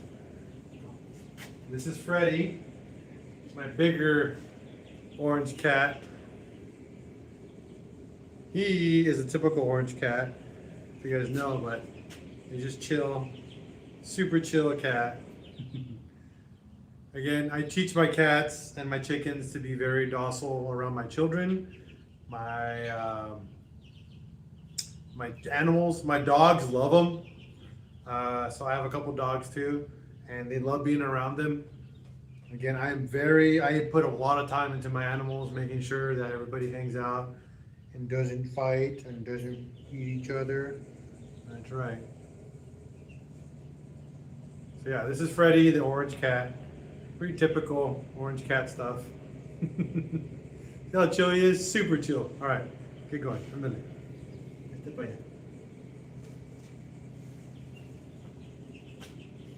Again, thank you for tuning in. It's 10 o'clock. I was supposed to do work this entire time. We've had nothing but conversation, and I appreciate it. I'm not even mad.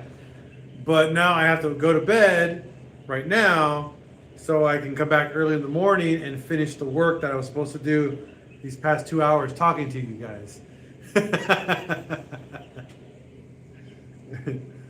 Not mad. I've had great conversation with you guys, but I now have put myself in the back. I put myself on the back burner of this car just to talk to you guys. Not mad, just more like, come on, guys. Conversation's always fun. I love you guys. You guys are always fun with conversation, but I want to do car stuff, and you guys talk about car stuff. It makes it difficult for me. And it's 10 o'clock. It's my bedtime right now here in Arkansas.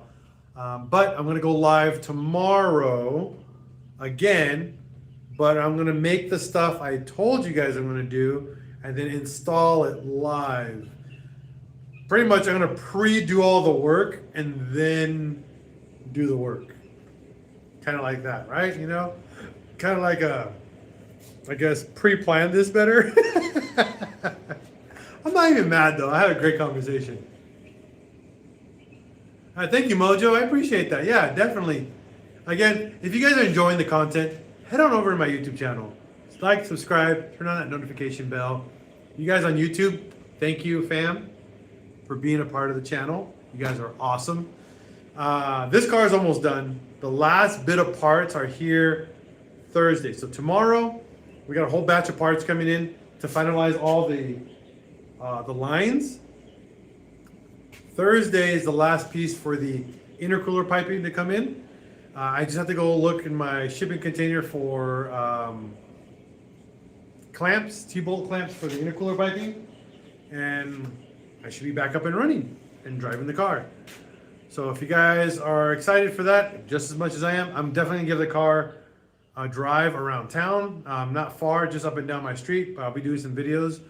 No bumpers. I'm gonna cruise around with no bumpers, mainly because I don't want to put them on yet. I'm not ready to put bumpers on this car yet, because I want to build the brackets. I'm actually gonna be building some brackets for my bumpers because these are aftermarket bumpers. They don't sit perfectly on the car. I'm gonna build some custom brackets for here. So my thought process is these bumpers don't line up here because they bow out and they have nothing to hold themselves in besides fender liner. The cool thing is, you see this is metal bracket right here. This is a factory pretty much frame right here. What we do is that you get a piece of pretty much steel bar, bring it in right here. You're gonna get another bar, go across, bolt it on, and then here you want to make it an adjustable. So you want to kind of give it like a big metal, like do a slit down the middle, and then pull it in, and then zip it in place. you bolt on the bumper here, and then you use this middle bracket to push it in and get it lined up where you want it, and you just bolt it in place. That way, ooh, cool, Mojo. I got a 2015. Yeah, these, if you use these brackets for the factory bumpers, they're phenomenal because they actually have guide pins. But aftermarket bumpers don't. They don't have the built-in guides. You only have fender liner to bolt on your bumper, which is the dumbest thing in the world. It's not going to hold your bumper. So the best option is I'm building a bracket. Oof, that sucks. Oh yeah, but I am going to be building a universal bracket for aftermarket bumpers. That's going to allow me, and I'll probably make these for my online store too. So it's going to allow you guys to bolt on aftermarket bumpers and don't have that ugly bow that comes out where it doesn't line up 100%. And that way you guys can line your bumpers up very nicely. And the cool thing is this side has it and this side has it too. Have the exact same bracket on both sides. Wow, socket, that's not bad. Especially if you hit something and you only, no dash, just airbag, so that's not too bad. I actually had to fix, so I don't know if you guys watched the DIY I made for swapping out all-track seats into a Mark 7 Golf sport wagon, but I ended up getting a light for the passenger seat. So before I say goodbye, so I had to get my VCDS and recode the serial number on the seat plus the pressure sensor and the airbag. All that had to be coded back to the, I love Audis, man. They're cool cars.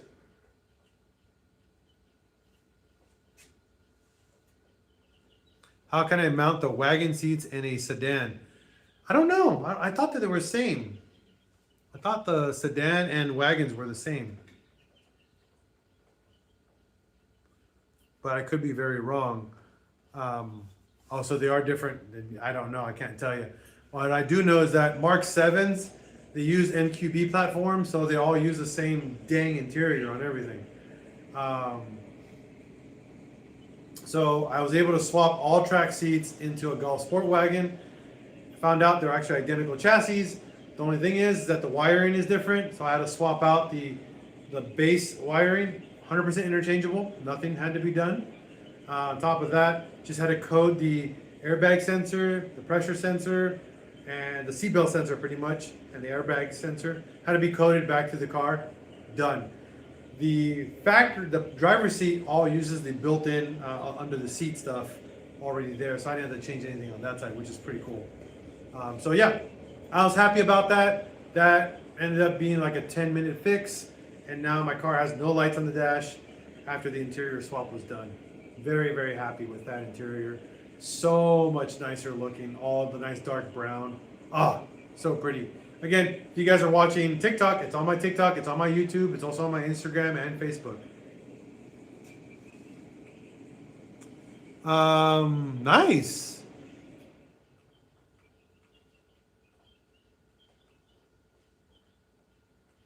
So one stock TDI.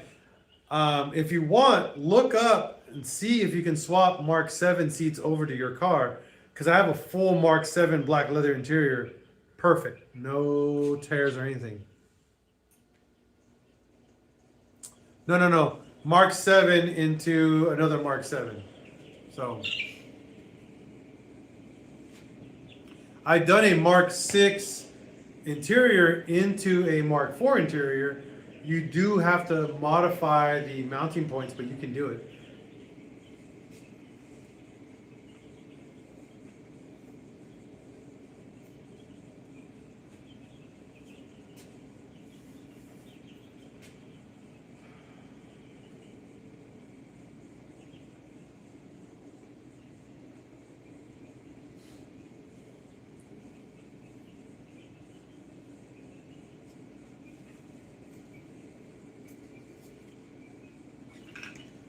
All right, anything else before I say goodbye? I'm gonna call it a night. I made no productivity, but I'm happy with the conversation. Is the front end swap interchangeable for a Jetta and a Golf? On what generation car? Stock. Mark IV. Okay, so Mark IVs, you can. You just need. What do you say? The fenders. So say if you want to put a Jetta front end on this, right? You just need Jetta fenders, Jetta hood, Jetta bumper, Jetta headlights. Okay, 100% interchangeable. You don't need to change the frame, so the core support doesn't need to be changed. Just the yeah. So it's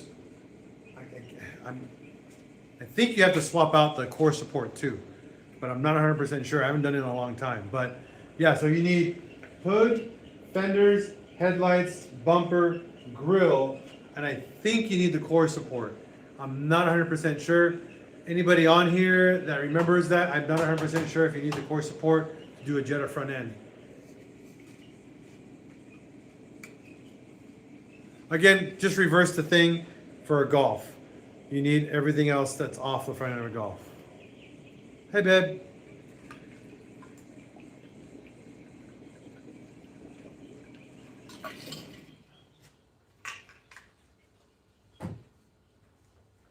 I'm gonna put these cables back before my cats get and chew on them.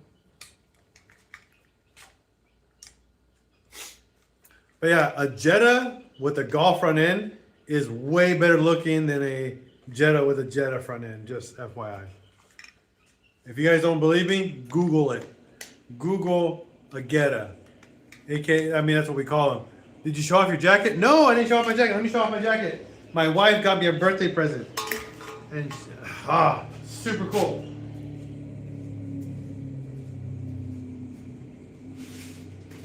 So, she got me a jacket that I've wanted I had a long time ago and someone stole it. It's an official VW jacket.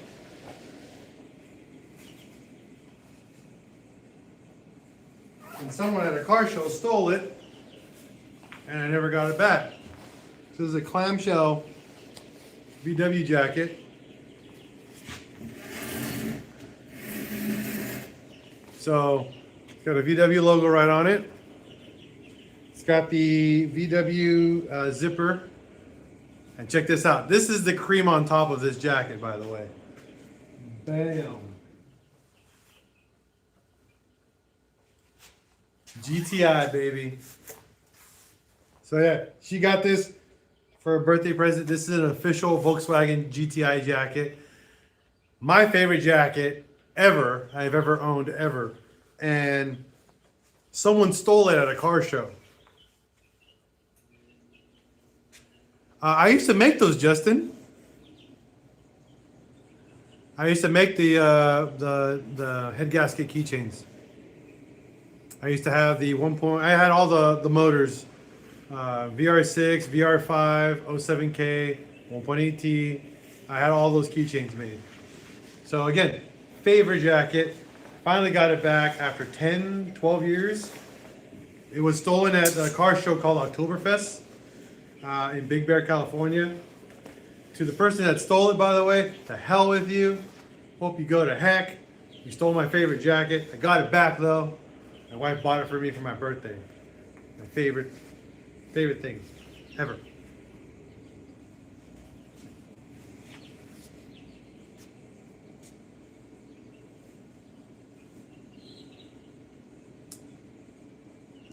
Yeah, and there's a couple other gaskets I used to make, but yeah, I used to make those.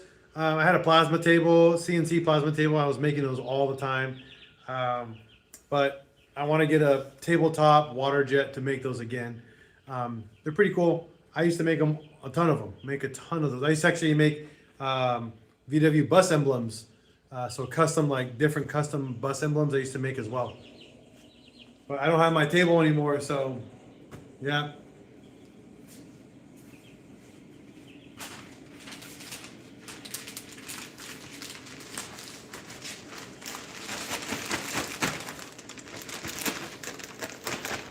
All right.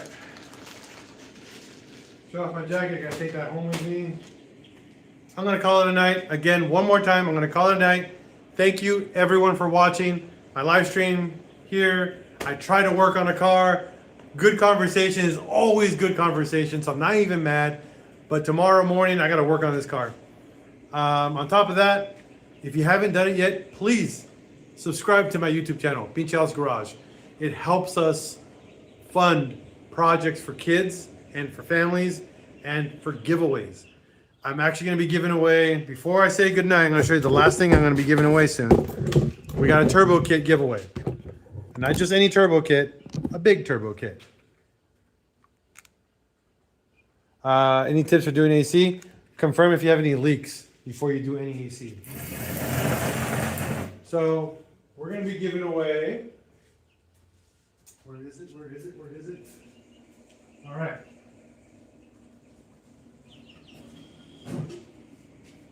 A full stainless steel downpipe. Custom stainless steel downpipe made by RPM. Okay. So we got a stainless steel downpipe for 1.8 T. Full stainless steel.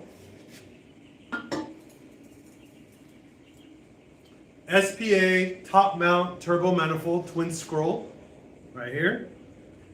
This is a top mount with an external wastegate option. All right. On top of the giveaway, we got a K&N 3-inch filter, homemade intake setup that I made. Nothing expensive. Not going to be like, oh, this is extra. No, the filter costs more than the piping. So we're going to toss in a 3-inch intake. Move, Eddie. Intake. External 28 millimeter wastegate. A TD Performance Turbo. We're just going to rebuild we're going to swap out the bushings on this. So we're going to rebuild this turbo with new, pretty much just a new bushing kit to seal the inside of this. I'm not ignoring your comments. Again, what do you think about 2012 2.5 liter engine? It's phenomenal. Any tips on doing AC stuff? Find leaks before you do any work on the AC. Make sure you don't have any leaks. That's it. So we're going to be giving this big turbo with it. I made 450 wheel horsepower with that turbo for almost like 60,000 miles. This is a phenomenal turbo. That we're going to toss in custom made fuel lines, oil lines, and that's it. Yeah. All thing you guys got to do is buy injectors. You guys got to get injectors, a front mount intercooler, and you'll be set. So we're going to be giving away this entire turbo kit with some extra goodies. Again, I'll be making an oil feed line setup for this turbo. On top of that, move you guys down here.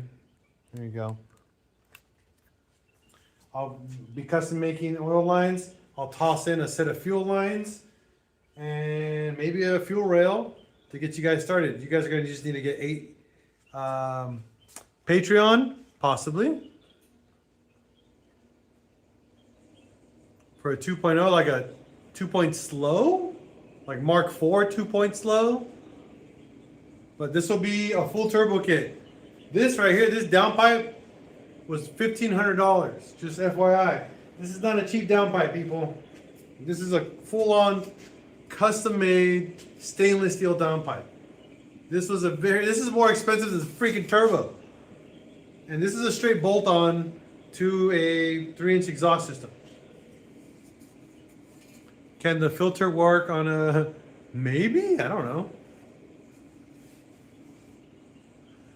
What mods? You can do a cam, an intake, basic tune on it, and a full exhaust. That's pretty much all you can do with them. So this turbo kit, once the car is officially done, this will be a part of the Patreon giveaway. So we want to get people back on Patreon. And to win this, you just got to join Patreon. That's it. And you can get a free turbo kit. What's up, JS Mag? We're probably gonna give away more stuff with it, but this is kind of like a starter big turbo kit for your Mark IV. I might throw in an intercooler setup, possibly injectors, but it all depends on how much money we can raise to give away for the turbo. But I will be doing a full DIY on rebuilding this turbo, so you guys can get a fresh turbo with your kit.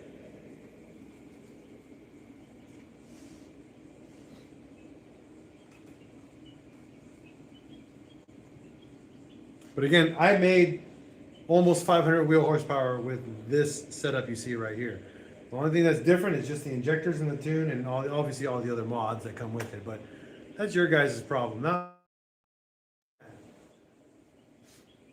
all right, I am going to call it a night. Finally, thank you for tuning in. Have a wonderful night. Please be safe out there. As always, here's PincheAls Garage. We own VWs, bro.